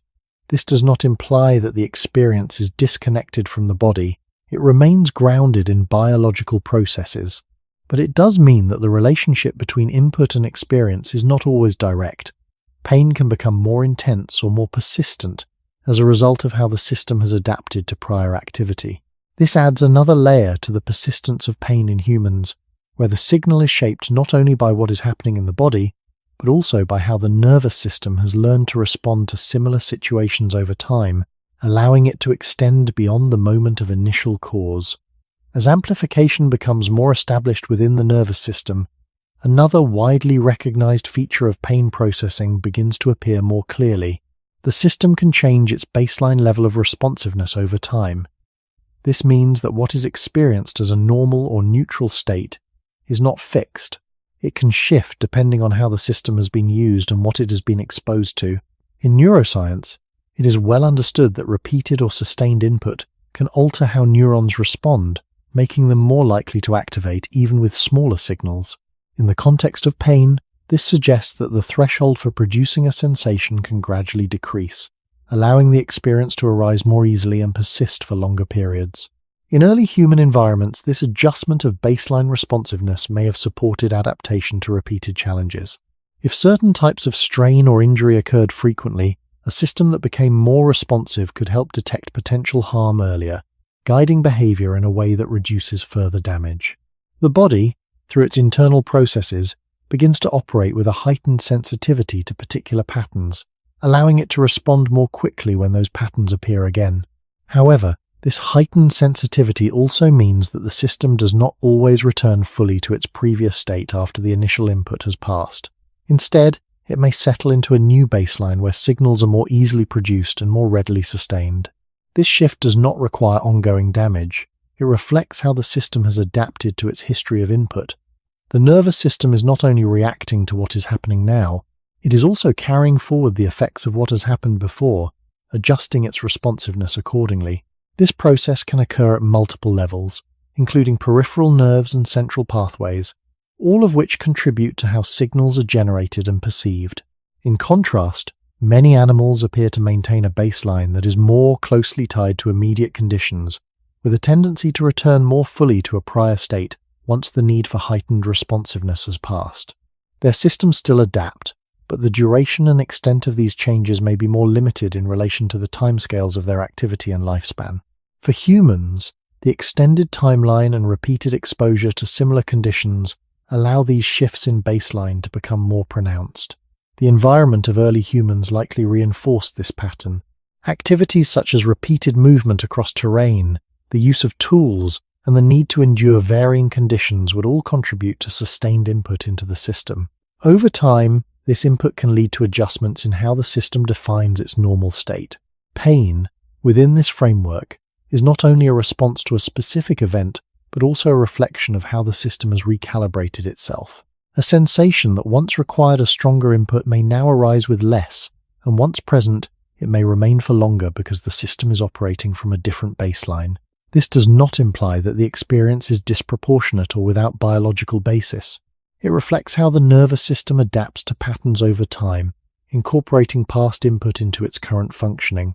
As a result, pain can persist even when the original cause has diminished, not because the body continues to generate the same level of input, but because the system has adjusted in a way that allows the signal to remain active. This adjustment adds another dimension to the persistence of pain in humans, where the duration of the experience is shaped not only by immediate conditions, but also by how the system has changed in response to its own history of activity.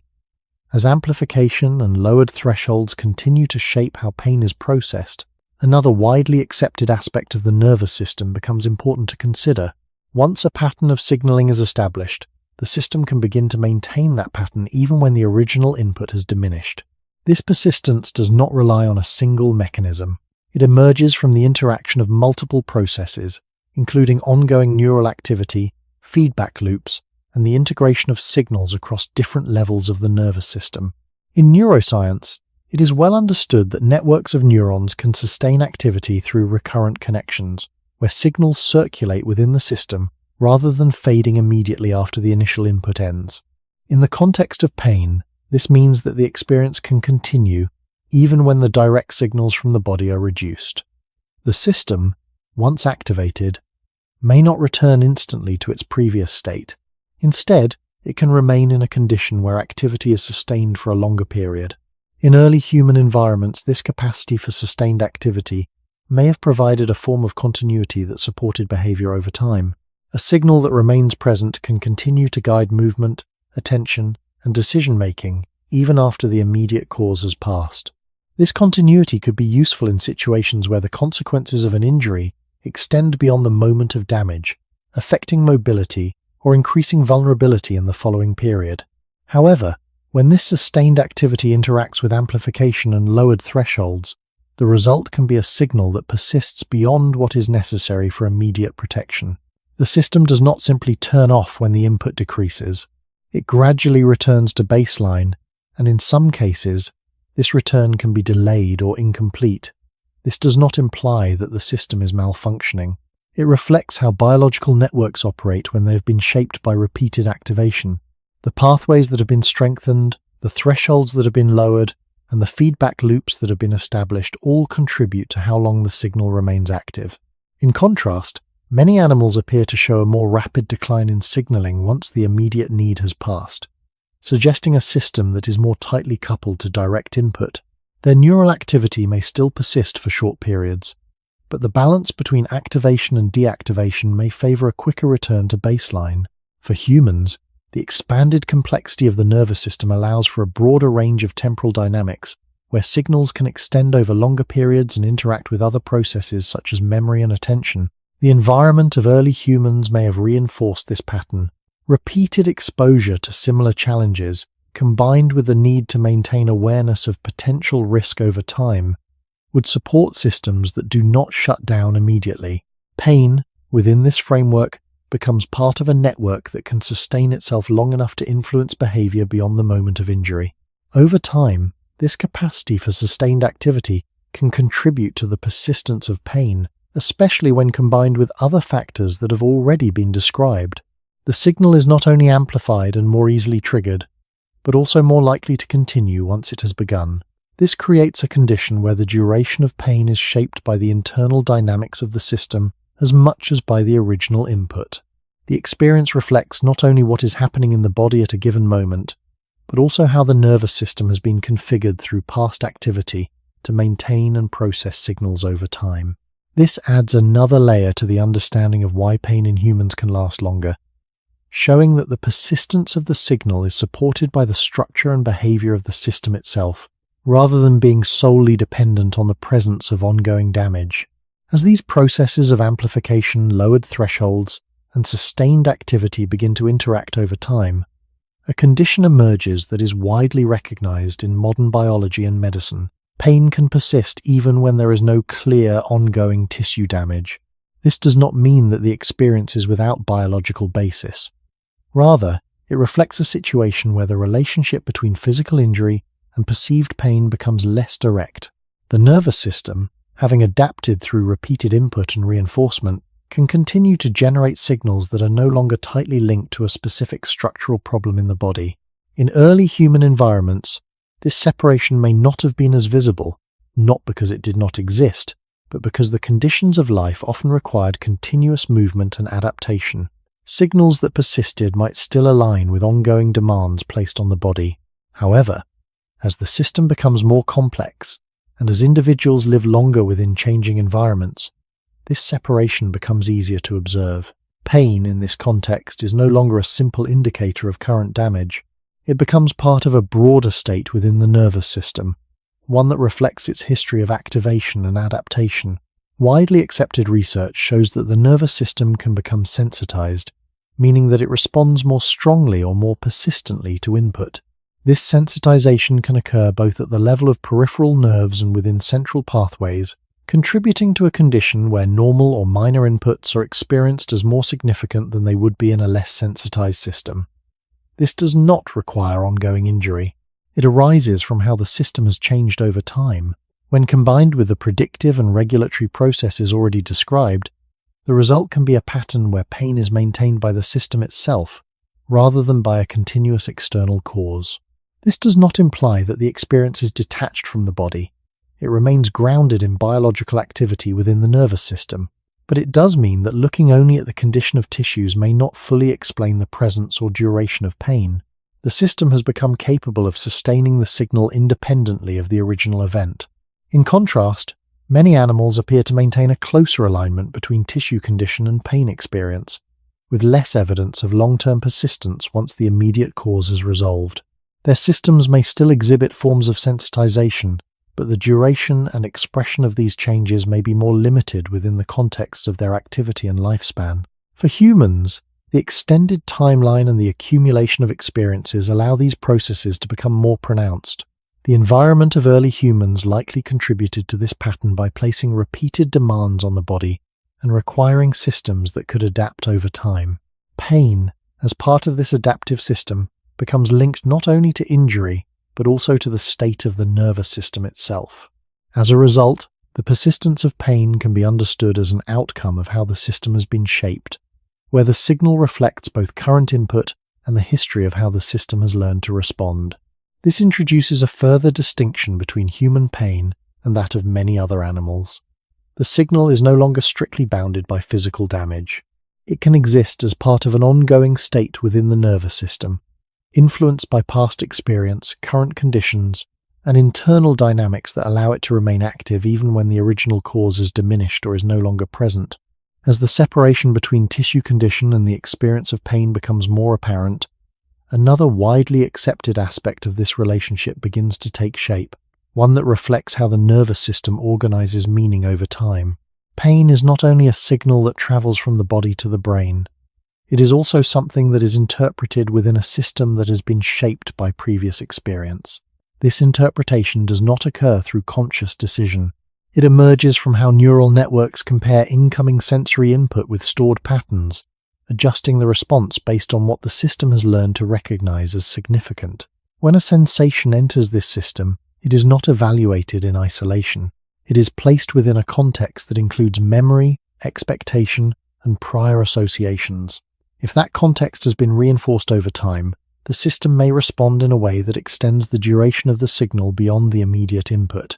In early human environments, this capacity for interpretation may have supported survival in conditions where direct information was often incomplete. A sensation that had once been linked to a harmful outcome could influence behavior in future situations that shared similar features. The system, in this sense, prioritizes caution by allowing past experience to shape present response. However, this prioritization depends on similarity rather than exact repetition. The nervous system does not require identical conditions to activate a learned pattern. It can respond to partial overlap, where current input resembles past experience in certain ways. This introduces a condition where pain can persist or reappear even when the original cause is no longer present. The signal is not being generated without basis. It is being sustained by how the system interprets ongoing input in relation to what it has learned before. This process is widely supported in models of perception, where the brain is understood to actively construct experience by combining sensory input with internal representations. Pain, within this framework, is influenced by both components. The incoming signal provides information about the body, while the internal system determines how that information is understood and how long it remains active. When the internal system has been shaped by repeated exposure to certain patterns, it may maintain the signal in order to guide behavior, even when the current situation does not require the same level of response. In contrast, many animals appear to rely more heavily on immediate sensory conditions, with less extended influence from learned interpretation across time. Their responses are often closely aligned with present input, allowing the signal to diminish once its immediate function has been fulfilled. For humans, the integration of interpretation introduces a broader range of possible outcomes. The system can sustain or reintroduce signals based on how it has been conditioned to respond, rather than only on what is happening in the moment. The environment of early humans likely reinforced this pattern through repeated exposure to similar challenges, where learning from past experience provided a clear advantage. Pain, as a signal associated with these challenges, becomes embedded within this interpretive system. It is not only a reflection of the body's current state, but also a reflection of how that state is understood within a larger framework of experience. Over time, this framework can influence how long the signal remains active, allowing pain to persist even when the original cause has diminished. The experience, in this sense, is shaped by an ongoing interaction between sensation and interpretation, where the duration of pain reflects both the input from the body and the meaning that the system has learned to assign to that input across time. As this interpretive system continues to operate over time, another widely accepted pattern becomes clearer. Once pain has been established within the nervous system, it can begin to behave less like a direct signal and more like a state that the system can enter and remain in. This state does not depend on a single input. It emerges from the interaction of multiple processes that have already been described, including sensitization, amplification, prediction, and interpretation. When these processes align, the nervous system can sustain a pattern of activity that continues to produce the experience of pain even when the original conditions have changed. This does not mean the signal is detached from biology. It reflects how biological systems can stabilize certain patterns once they have been reinforced. In early human environments, maintaining such a state may have had certain advantages. If an injury affected mobility or increased vulnerability, a sustained signal could continue to influence behavior over a longer period, encouraging caution and reducing exposure to further harm. The body, in this sense, remains in a condition where the consequences of an event are carried forward beyond the moment in which it occurred. However, when this pattern is maintained without a clear ongoing need, it can lead to a form of persistence that is no longer directly aligned with immediate survival. The system continues to operate as if the original condition is still relevant, even when it is not. This persistence is supported by widely accepted findings in neuroscience, where networks that are repeatedly activated can become more stable and more likely to remain active over time. The nervous system does not reset instantly after each event. It transitions gradually, and in some cases, it can remain in a state that reflects previous activity rather than current conditions. This gradual transition introduces a form of continuity that extends the duration of pain. The signal is no longer tied to a single cause. It becomes part of a broader pattern that the system has learned to maintain.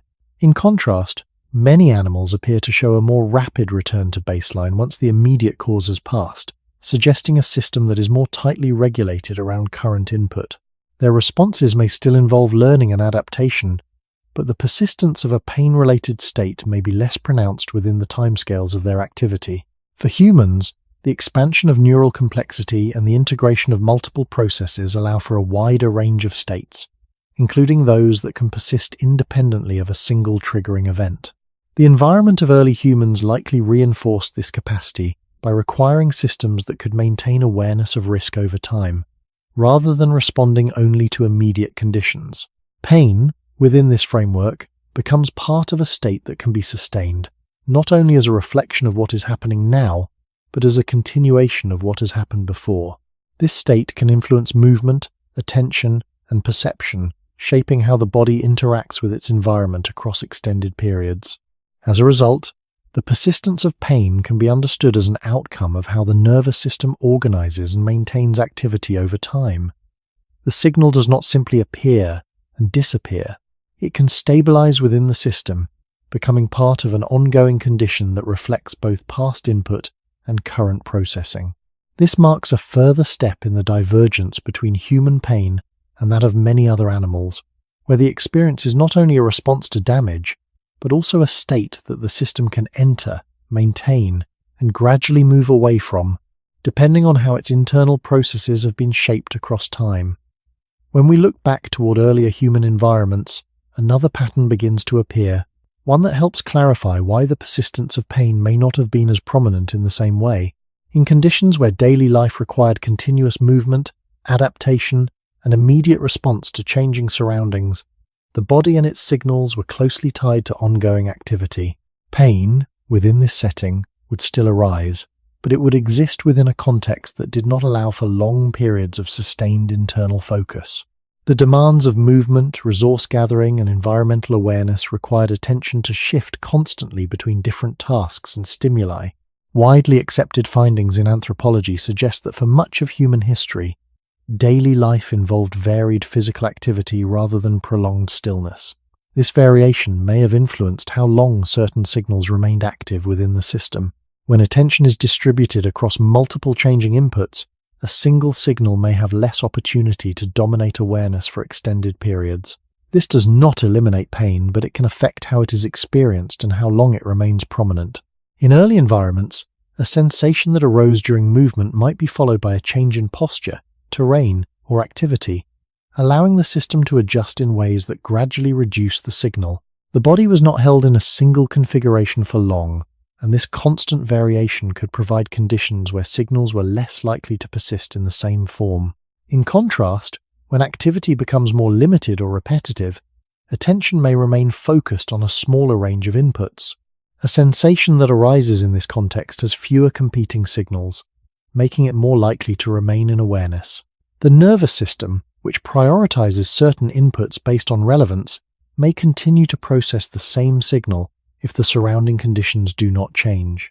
Over time, this can contribute to the persistence of pain, not because the signal itself is fundamentally different, but because the environment in which it is experienced has changed. Another factor in early human environments is the relationship between time and recovery. In conditions where survival depended on immediate action, there may have been less opportunity to remain in a prolonged state of internal monitoring. The body needed to return to function as quickly as possible, even if complete recovery had not yet occurred. This does not imply that pain disappeared instantly, but it suggests that the system may have been oriented toward resuming activity rather than sustaining awareness of discomfort. Widely accepted models of stress and recovery indicate that biological systems can shift between states depending on environmental demands. In early human contexts, these shifts may have occurred more frequently, allowing the system to move between states of activation and recovery in ways that limited the duration of certain signals. In contrast, when environmental demands change, the balance between these states can also shift. The body may spend more time in conditions where signals are maintained rather than resolved through variation in activity. Many animals today continue to operate within environments that require constant adjustment, where movement patterns and attention are distributed across changing conditions. This does not prevent the experience of pain, but it may influence how long the signal remains active within the system. For humans, the transition across different environments over time introduces a new set of conditions. The same biological systems that once operated within highly variable settings now function in contexts that may provide less variation and fewer shifts in attention. Pain, within this framework, becomes influenced not only by internal processes, but also by how the body interacts with its environment across time. The persistence of the signal can reflect the interaction between a system adapted for continuous change and conditions that allow signals to remain in place without being redistributed or reduced through ongoing variation. This perspective suggests that the duration of pain is not only a property of the signal itself, but also of the environment in which it is experienced, where patterns of movement, attention, and activity shape how long the system remains engaged with a particular sensation.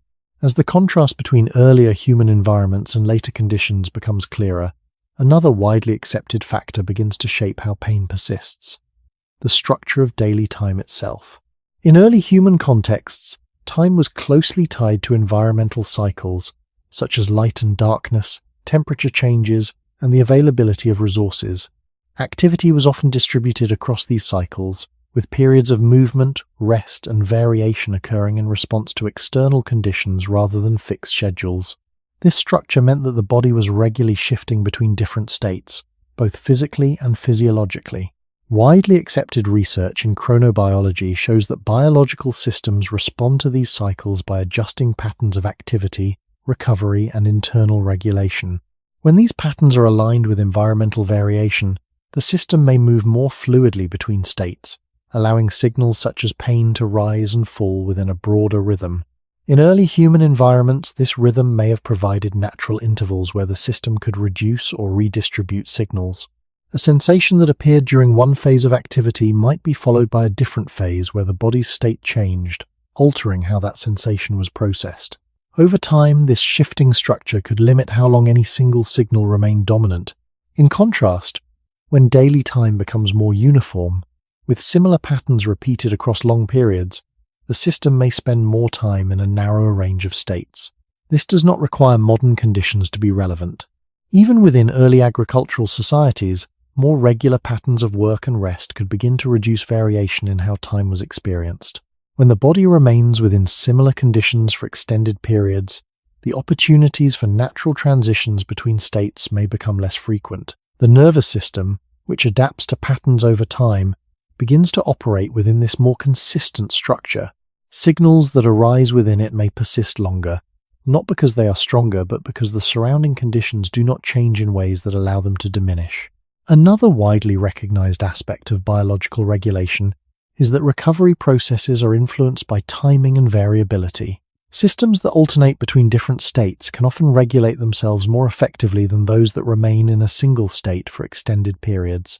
In early human environments, the variation in daily activity and environmental conditions may have supported this alternation, allowing the system to move between phases where signals were emphasized and phases where they were reduced. Pain, within this framework, would be part of a dynamic process that changes over time rather than remaining fixed. In contrast, when patterns of time become more stable and less variable, the system may not transition as frequently between these phases. The body can remain in a condition where signals are maintained rather than redistributed. This does not imply that pain is created by the structure of time itself.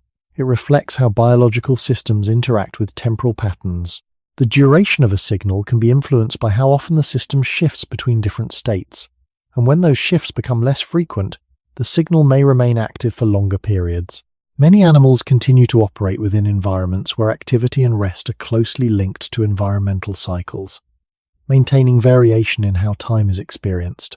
This variation can influence how signals are processed and how long they remain present.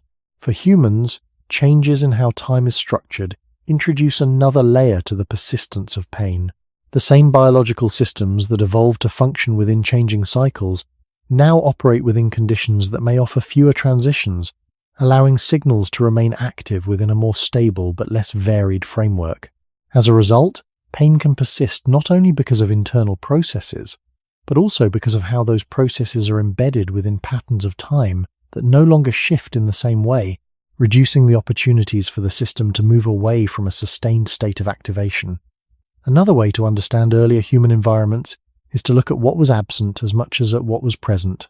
For most of human history, there were few conditions that allowed discomfort to remain isolated inside the body while the rest of life stood still around it. Daily existence was shaped by weather, landscape, light, group movement, and the immediate need to respond to changing surroundings. In such settings, pain would still exist, and sometimes severely, but it would be embedded within a flow of activity that kept the body and attention moving across many different demands. Widely accepted work in anthropology and human biology supports the view that earlier human life involved constant adjustment rather than long stretches of uniform behavior. This matters because a signal that is held inside a changing system may behave differently from a signal held inside a stable one. When posture shifts, terrain changes, temperature varies, and tasks alternate, the body is continually redistributing load, attention, and effort. A sensation that begins in one context is less likely to remain framed by exactly the same conditions for hours at a time. It may still return, but it is being processed through a body that is moving through change. In this sense, earlier environments may not have prevented persistent pain, but they may have provided fewer opportunities for pain to remain unchanged within awareness. The signal had to compete with movement, with decisions, with environmental cues, and with the practical demands of staying alive. There is also the question of spatial scale. Early humans often lived in settings where movement across open ground, uneven surfaces, and changing ecological zones was common. This meant that the body was rarely confined to a narrow mechanical pattern for long. Widely accepted biomechanical principles suggest that variation in movement changes how forces are distributed through muscles, joints, and connective tissues. When forces are redistributed often, the same tissues are less likely to receive identical input continuously. This does not guarantee comfort, but it can reduce the conditions under which one signal is repeatedly reinforced in exactly the same form. In contrast, when space becomes more confined or movement pathways become more predictable, the same structures may be used in similar ways again and again, allowing discomfort to settle into repetition. Earlier environments, simply by being more variable, may have made that repetition less complete. Another important point is that pain in such environments was likely surrounded by direct consequences that kept its meaning closely tied to action. If the body hurt while climbing, carrying, walking, or resting on uneven ground, the signal remained connected to the material world in a visible way. The nervous system was not only receiving discomfort, but linking it to a context that changed as the person changed location, posture, and activity. This close link between sensation and changing circumstance may have helped keep pain functionally oriented even when it did not disappear. The signal continued to guide action because action itself kept changing. In later settings, when the environment becomes more regular, the body can receive similar input without the same degree of variation in context, allowing the signal to remain present without being redirected into a new physical situation.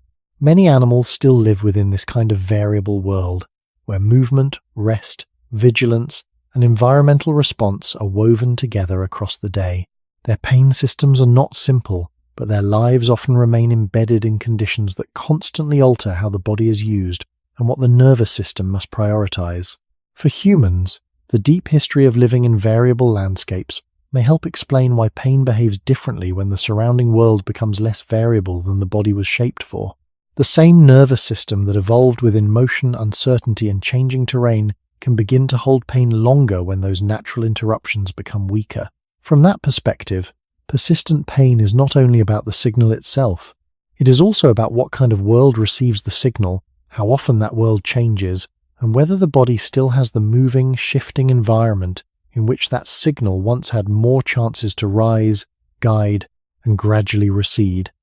In more recent human environments, a different pattern begins to appear, one that helps explain why pain can remain in the body for longer stretches of time. The issue is not simply that modern life creates discomfort. It is that many human settings now allow discomfort to remain under nearly identical conditions for long periods without interruption.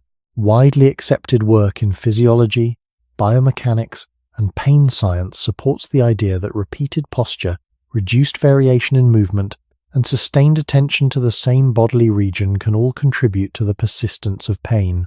When the body stays in similar positions, uses the same movement patterns, and receives similar mechanical input hour after hour, the nervous system is given fewer signals that conditions have changed. A sensation that begins under these circumstances can therefore remain framed by the same surrounding context, making it easier for the system to continue producing and maintaining the signal. This does not require severe injury. It can arise from the interaction between a body adapted for variation and an environment organized around repetition. In earlier human settings, the day itself often forced change. The body had to respond to terrain, weather, light, and shifting tasks. In more stable built environments, many of these forces are reduced. The body can remain indoors, on level surfaces, within narrow movement ranges, and under highly regular daily routines. From the perspective of survival and convenience, these changes bring many advantages. But from the perspective of how the nervous system interprets and resolves discomfort, they also create a narrower field of experience. Widely accepted models of pain emphasize that sensation is shaped not only by incoming input from tissues, but also by context, movement, attention, and expectation. If all of these remain relatively constant, the signal has fewer opportunities to be interrupted, redistributed, or reinterpreted. It can remain attached to the same posture, the same activity, and the same expectations. Over time, this continuity may allow pain to settle more deeply into awareness.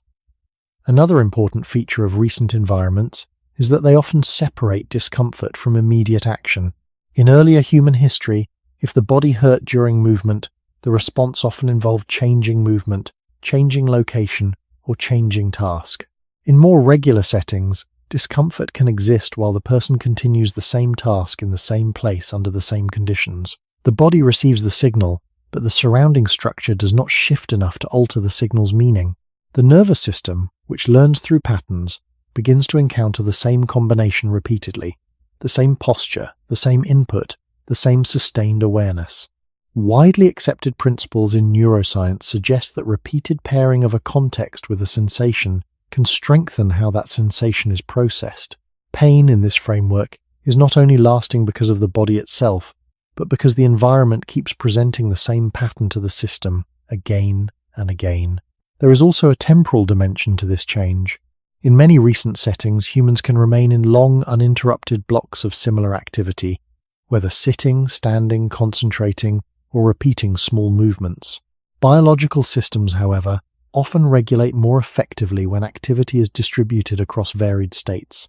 When variation decreases, the body may have fewer chances to shift load, alter circulation, reset attention, and move signals through different physiological contexts. This does not mean that all regularity is harmful. It means that a nervous system shaped over deep history within changing conditions may respond differently when long stretches of sameness become normal. Many animals still live within environments that force frequent adjustments in posture, vigilance, and movement. Humans, by contrast, increasingly live in worlds designed to reduce change. The result is not simply comfort. It is also the possibility that discomfort, once present, can remain inside a body that is no longer being pushed into enough natural variation to help that signal recede. From this perspective, pain lasts longer not only because of internal biology, but because human environments now make it easier for the same signal to remain inside the same body under the same conditions for far longer than the body was originally shaped to expect. In more recent human environments, a different pattern begins to appear, one that helps explain why pain can remain in the body for longer stretches of time. The issue is not simply that modern life creates discomfort. It is that many human settings now allow discomfort to remain under nearly identical conditions for long periods without interruption. Widely accepted work in physiology, biomechanics, and pain science supports the idea that repeated posture, reduced variation in movement, and sustained attention to the same bodily region can all contribute to the persistence of pain. When the body stays in similar positions, uses the same movement patterns, and receives similar mechanical input hour after hour, the nervous system is given fewer signals that conditions have changed. A sensation that begins under these circumstances can therefore remain framed by the same surrounding context, making it easier for the system to continue producing and maintaining the signal. This does not require severe injury. It can arise from the interaction between a body adapted for variation and an environment organized around repetition.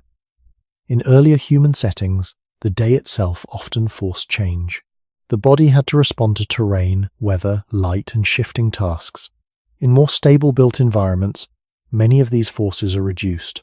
The body can remain indoors, on level surfaces, within narrow movement ranges, and under highly regular daily routines.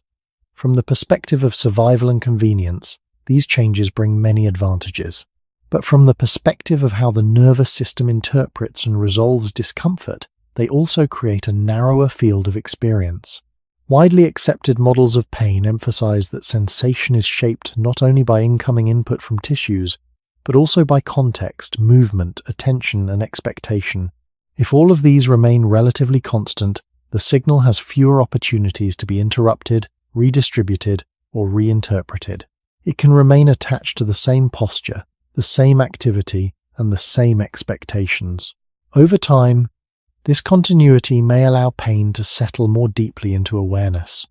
Another important feature of recent environments is that they often separate discomfort from immediate action. In earlier human history, if the body hurt during movement, the response often involved changing movement, changing location, or changing task. In more regular settings, discomfort can exist while the person continues the same task in the same place under the same conditions. The body receives the signal, but the surrounding structure does not shift enough to alter the signal's meaning. The nervous system, which learns through patterns, begins to encounter the same combination repeatedly, the same posture, the same input, the same sustained awareness. Widely accepted principles in neuroscience suggest that repeated pairing of a context with a sensation can strengthen how that sensation is processed. Pain, in this framework, is not only lasting because of the body itself, but because the environment keeps presenting the same pattern to the system again and again. There is also a temporal dimension to this change. In many recent settings, humans can remain in long, uninterrupted blocks of similar activity, whether sitting, standing, concentrating, or repeating small movements.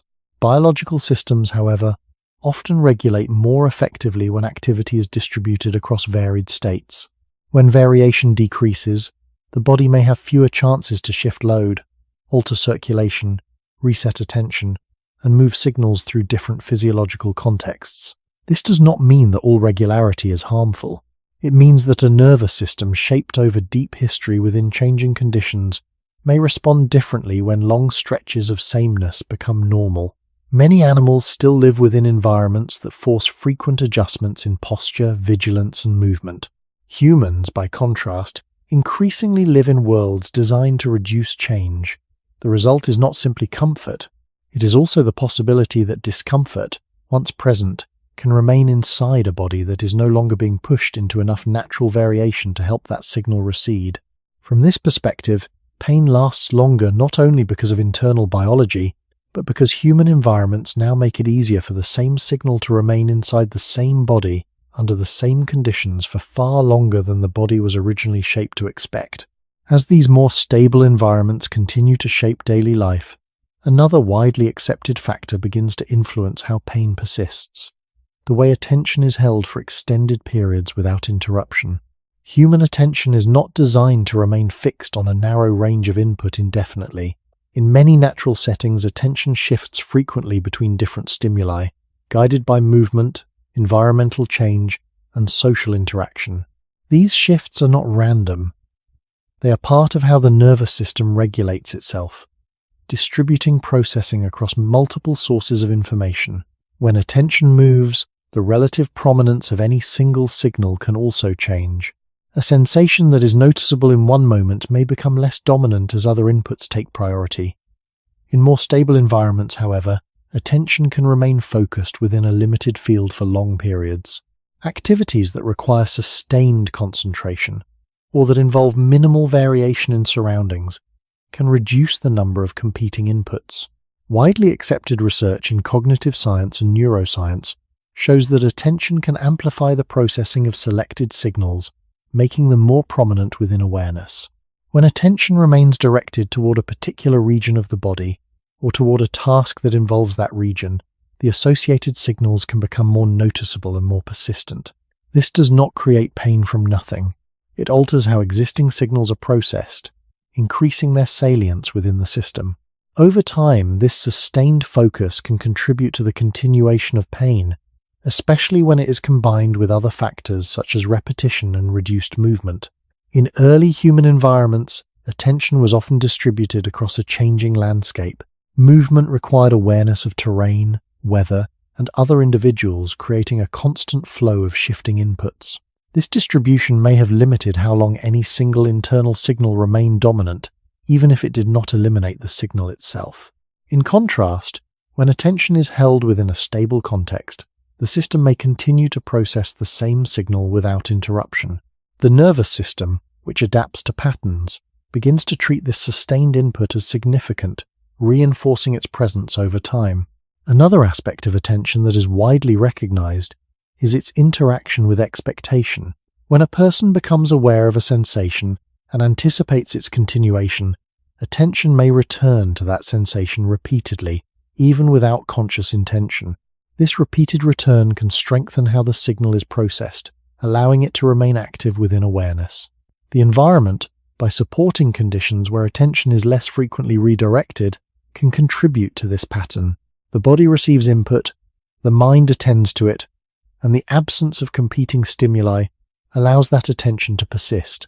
This cycle does not require deliberate focus. It can emerge from the structure of the environment itself, where variation is limited and attention has fewer reasons to shift. In contrast, many animals operate within environments that require continuous adjustment of attention, where new stimuli regularly enter awareness and alter how signals are prioritized. This does not prevent the experience of pain, but it may influence how long it remains the central focus of processing. For humans, the combination of stable environments and sustained attention introduces another pathway through which pain can persist. The signal is not only maintained by the body or by internal processing, it is also maintained by how attention is distributed across time. When attention remains within a narrow range, the system continues to engage with the same signal, reinforcing its presence and extending its duration. This adds another layer to the persistence of pain, showing that the experience is shaped not only by what is happening within the body, but also by how the mind engages with that experience within environments that allow attention to remain in place rather than shift and redistribute. As these conditions of sustained attention and stable environments continue to interact, another widely accepted aspect of human physiology becomes relevant. The body's regulatory systems can remain in a prolonged state of activation when they are not given clear signals to shift. This does not refer to a single mechanism, but to the coordinated activity of systems that manage alertness, stress, and internal balance. When the body encounters a challenge, these systems adjust to support response, increasing readiness and focusing resources. Under conditions where challenges are brief and followed by variation, the system can return toward a more neutral state. However, when inputs remain similar and attention stays fixed, the system may not receive strong signals that the context has changed. As a result, it can remain in a state of partial activation for extended periods. Widely accepted research in physiology and neuroscience shows that such sustained states can influence how sensory signals are processed. When the body remains in a heightened or sustained regulatory condition, signals such as pain, can become more prominent and more persistent within awareness. This does not mean that the system is malfunctioning. It reflects how it has been shaped to respond to patterns over time. In early human environments, changes in activity, movement, and surroundings would often create natural transitions between different physiological states. A period of effort might be followed by a change in terrain, a shift in posture, or a different type of task, allowing the system to adjust accordingly. These transitions can influence how signals are generated and how long they remain active. When the system shifts, the relative importance of a signal can also change, allowing it to diminish as new conditions take priority. In more stable environments, these transitions may occur less frequently or less distinctly. The body can remain within a similar range of activity, posture, and attention for extended periods, reducing the number of cues that would normally signal a shift in state. The nervous system, which depends on patterns to regulate its activity, may therefore maintain a consistent level of activation. Pain, within this context, becomes part of that sustained state. It is not only a response to a specific input, but also a reflection of how the system is currently organized. When the system remains active, the signal may also remain active, even if the original cause is diminished. Another widely accepted aspect of these regulatory systems is their interaction with learning and expectation. If the body has experienced similar patterns before, it may begin to anticipate them, maintaining a level of readiness that aligns with past experience. This anticipation can contribute to the persistence of signals, as the system prepares for conditions that it has learned to associate with certain outcomes. In contrast, many animals continue to experience environments that require frequent shifts between different states of activity and rest, providing regular opportunities for their regulatory systems to adjust.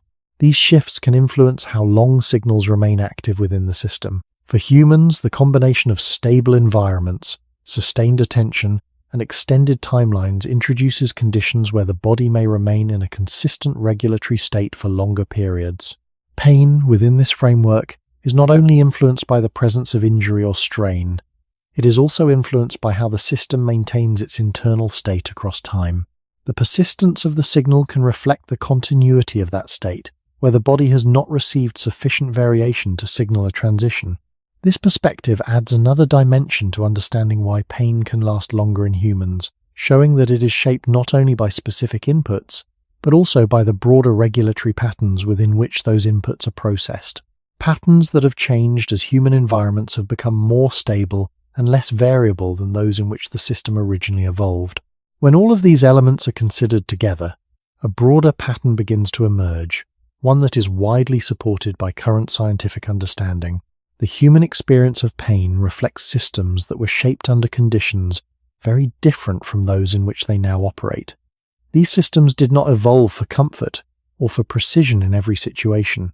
They evolved to increase the chances of survival across uncertain and changing environments.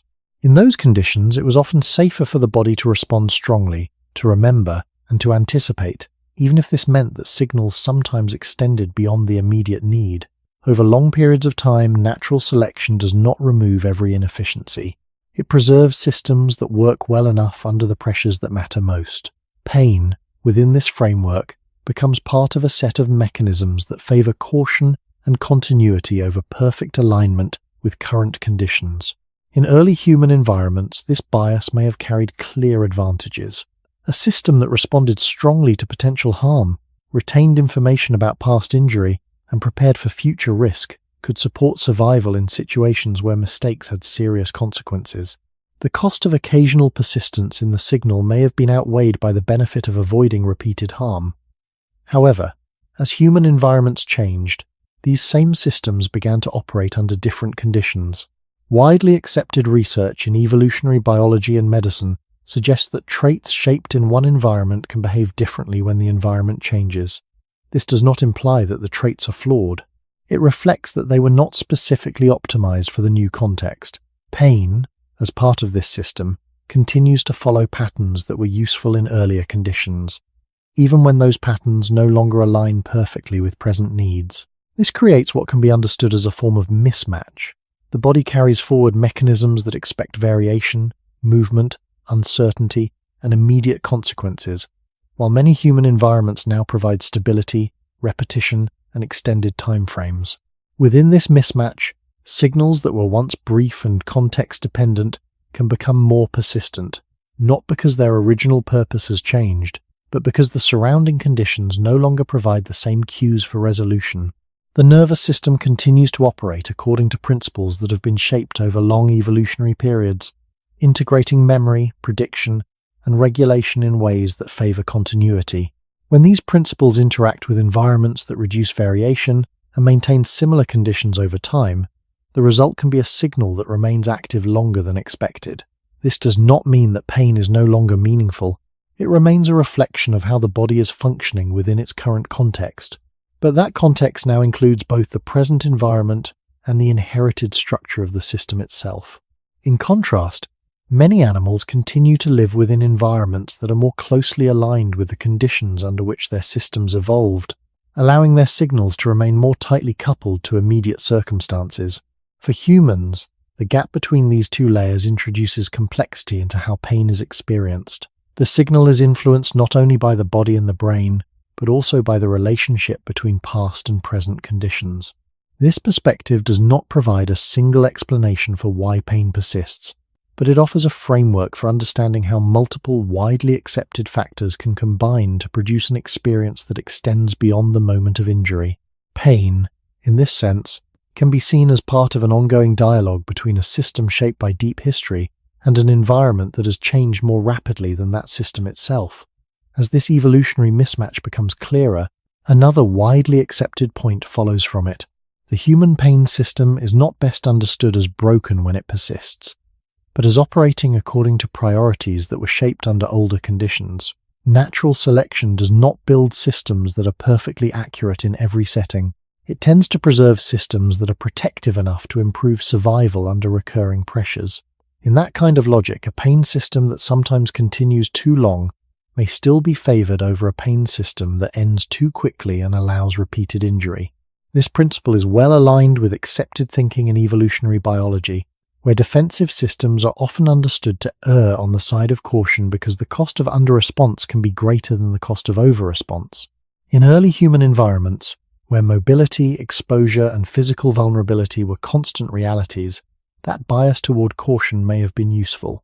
A signal that remained active after an injury could alter movement, reduce risk-taking, and keep attention directed toward a vulnerable part of the body during a period when another injury might have serious consequences.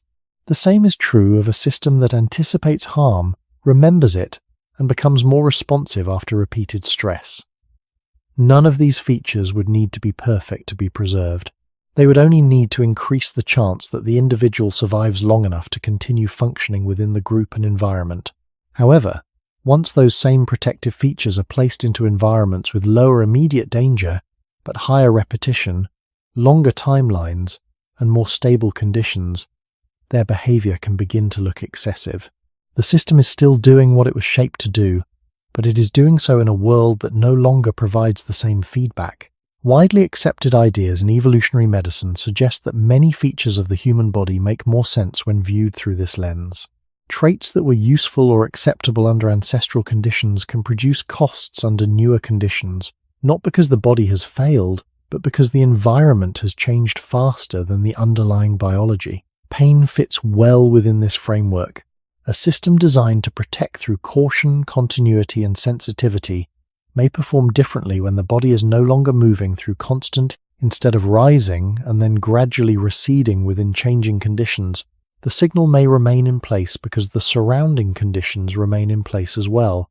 Another important part of this mismatch is that human environments now often reduce some dangers while extending others. Immediate threats may be fewer in many contexts, but repetitive mechanical load, sustained posture, narrowed attention, and prolonged internal monitoring can become more common. The pain system does not treat these as separate from its older logic. It responds through the same underlying principles of protection, anticipation, and regulation. As a result, a system shaped for uncertain landscapes and shifting demands now operates inside routines that can preserve the very conditions under which the signal continues. In this sense, persistent pain is not simply a leftover problem from the past. It is the result of an old system meeting a new kind of world.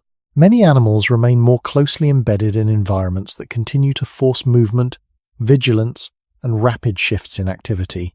Their signals still arise from complex biology, but the surrounding structure of life may allow those signals to remain more tightly linked to immediate function. Humans, by contrast, carry a nervous system shaped by deep time into settings that can hold the body and mind in repeated patterns for far longer. This does not mean that pain has lost its purpose. It means its purpose is being expressed under conditions that can extend it beyond the scale on which it was originally most useful. The mismatch, then, is not between pain and the body alone. It is between pain and the world in which the body now lives, a world that can make an ancient protective system appear excessive, even while that system continues to follow the same basic logic that once helped human beings endure uncertain ground, changing climates, and the long demands of survival across time.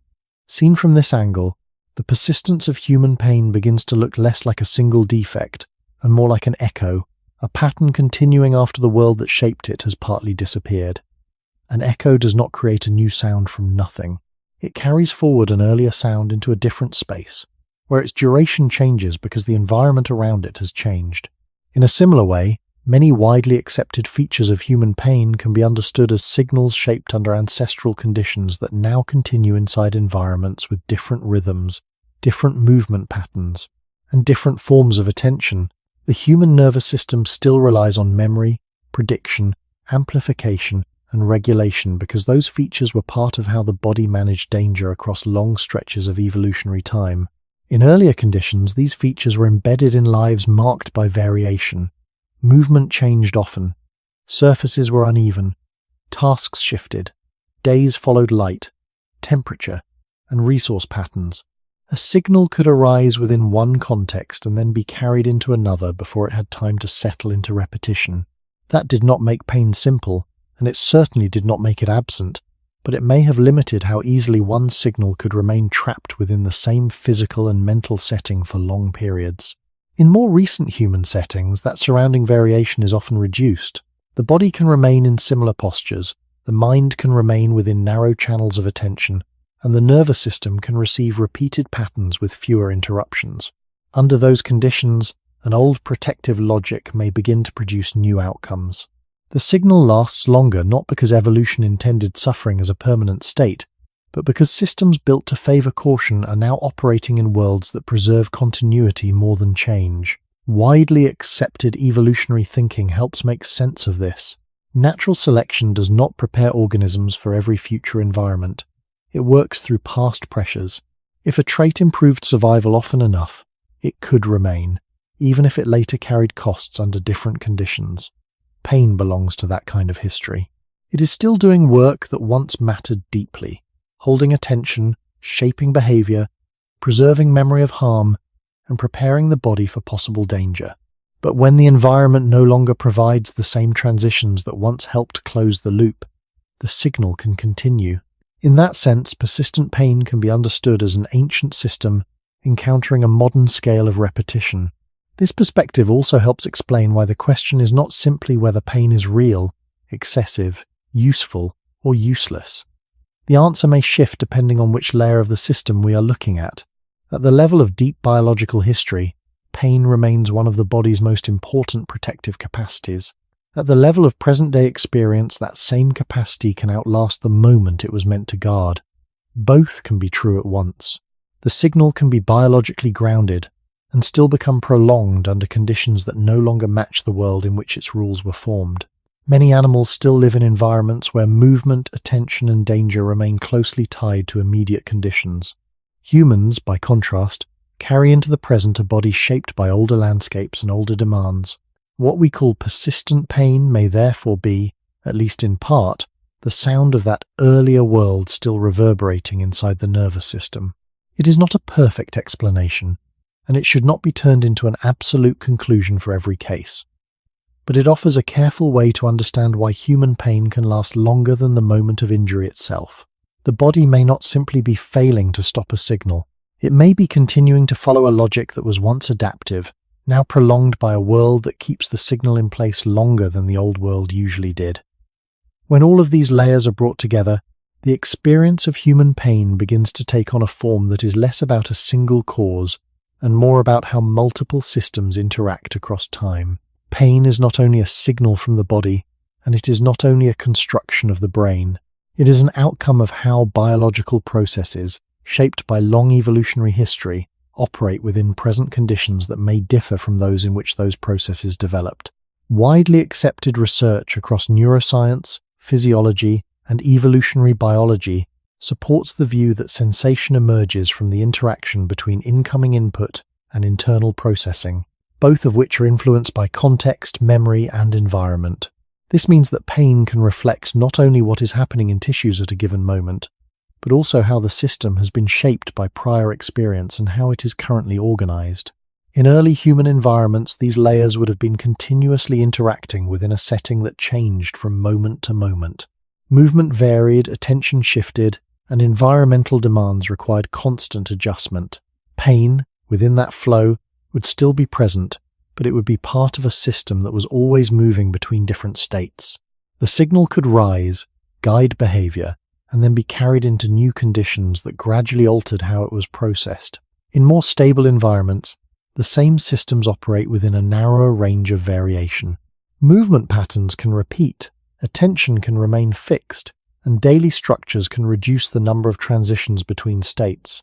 Widely accepted models of nervous system function suggest that when patterns repeat, the system adapts to those patterns, reinforcing the pathways that are used most often. Pain, as part of this adaptive system, can therefore become more persistent when it is repeatedly encountered under similar conditions. The signal is not isolated. It is embedded within a network that includes memory, prediction, attention, and regulation, all of which can contribute to its continuation. Another important aspect of this interaction is that the system does not always distinguish clearly between past and present conditions. As previously described, patterns that have been learned can influence how current input is interpreted. If a situation resembles one that has previously been associated with harm, the system may respond in a way that reflects both the present input and the past experience. This does not require ongoing injury. It reflects how the nervous system integrates information across time. In contrast, many animals appear to operate within conditions that keep these layers more closely aligned with immediate input, allowing signals to remain more tightly connected to current circumstances. For humans, the expansion of these layers allows for greater flexibility and learning, but it also introduces the possibility that signals can extend beyond the moment in which they originated.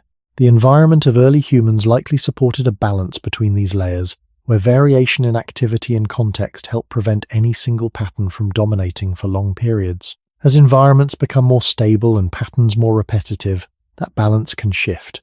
Pain, within this framework, is not simply increasing or decreasing, it is changing in how it is organized within the system.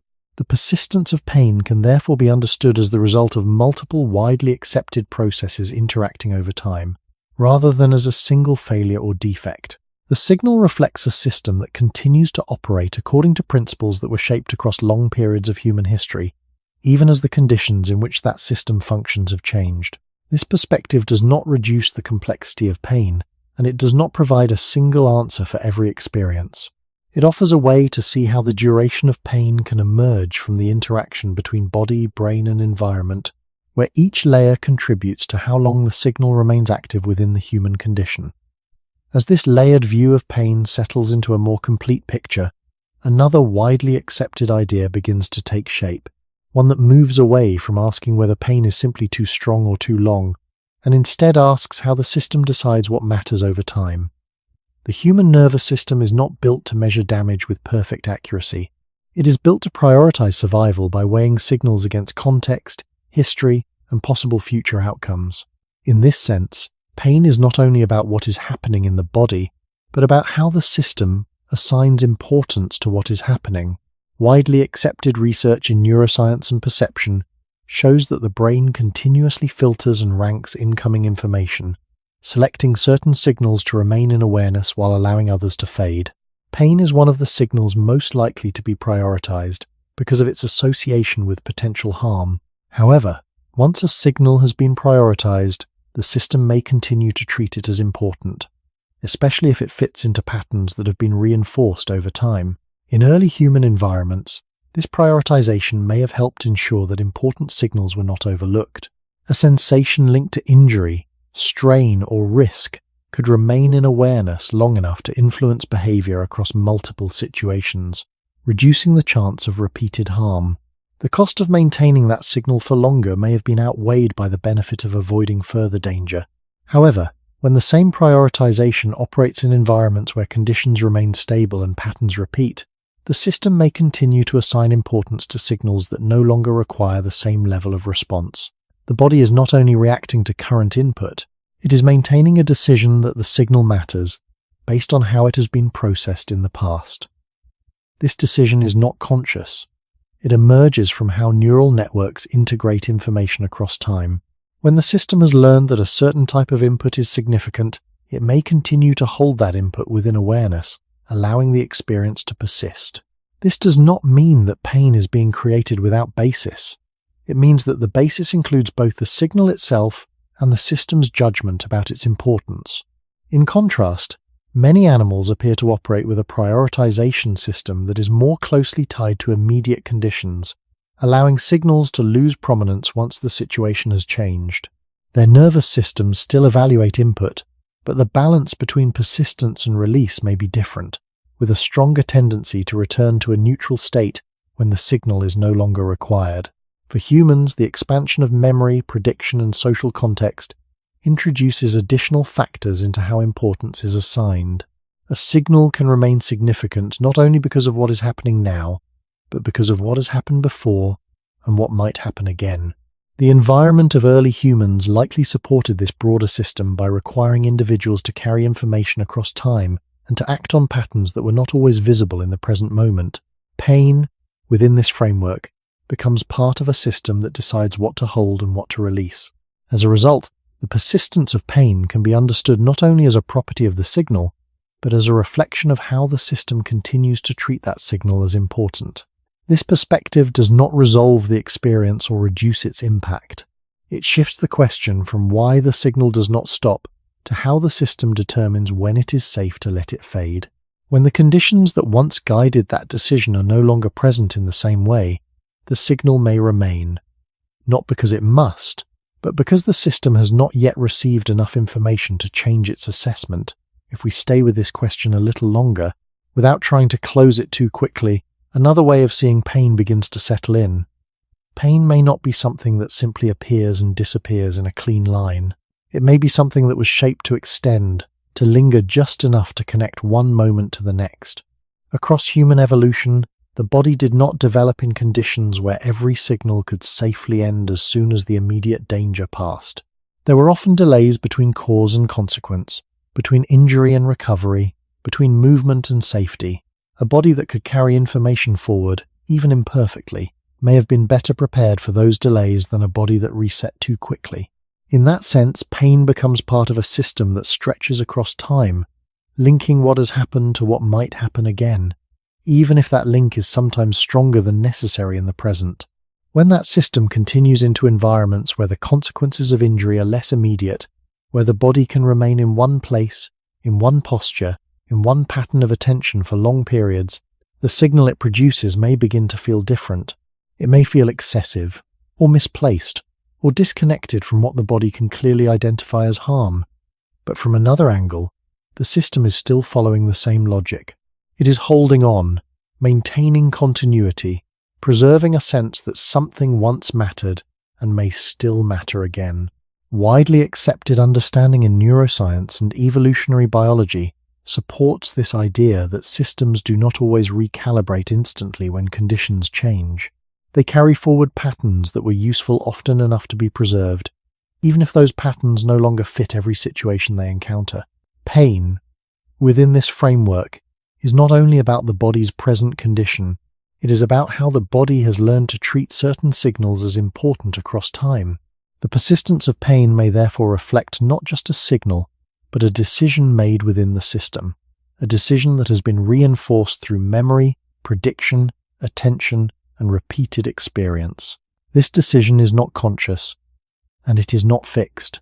It shifts slowly, influenced by context and change, but it does not always respond quickly to the absence of immediate threat. In contrast, many animals continue to live within conditions that force constant recalibration. Movement, vigilance, and environmental variation create frequent resets in how signals are processed.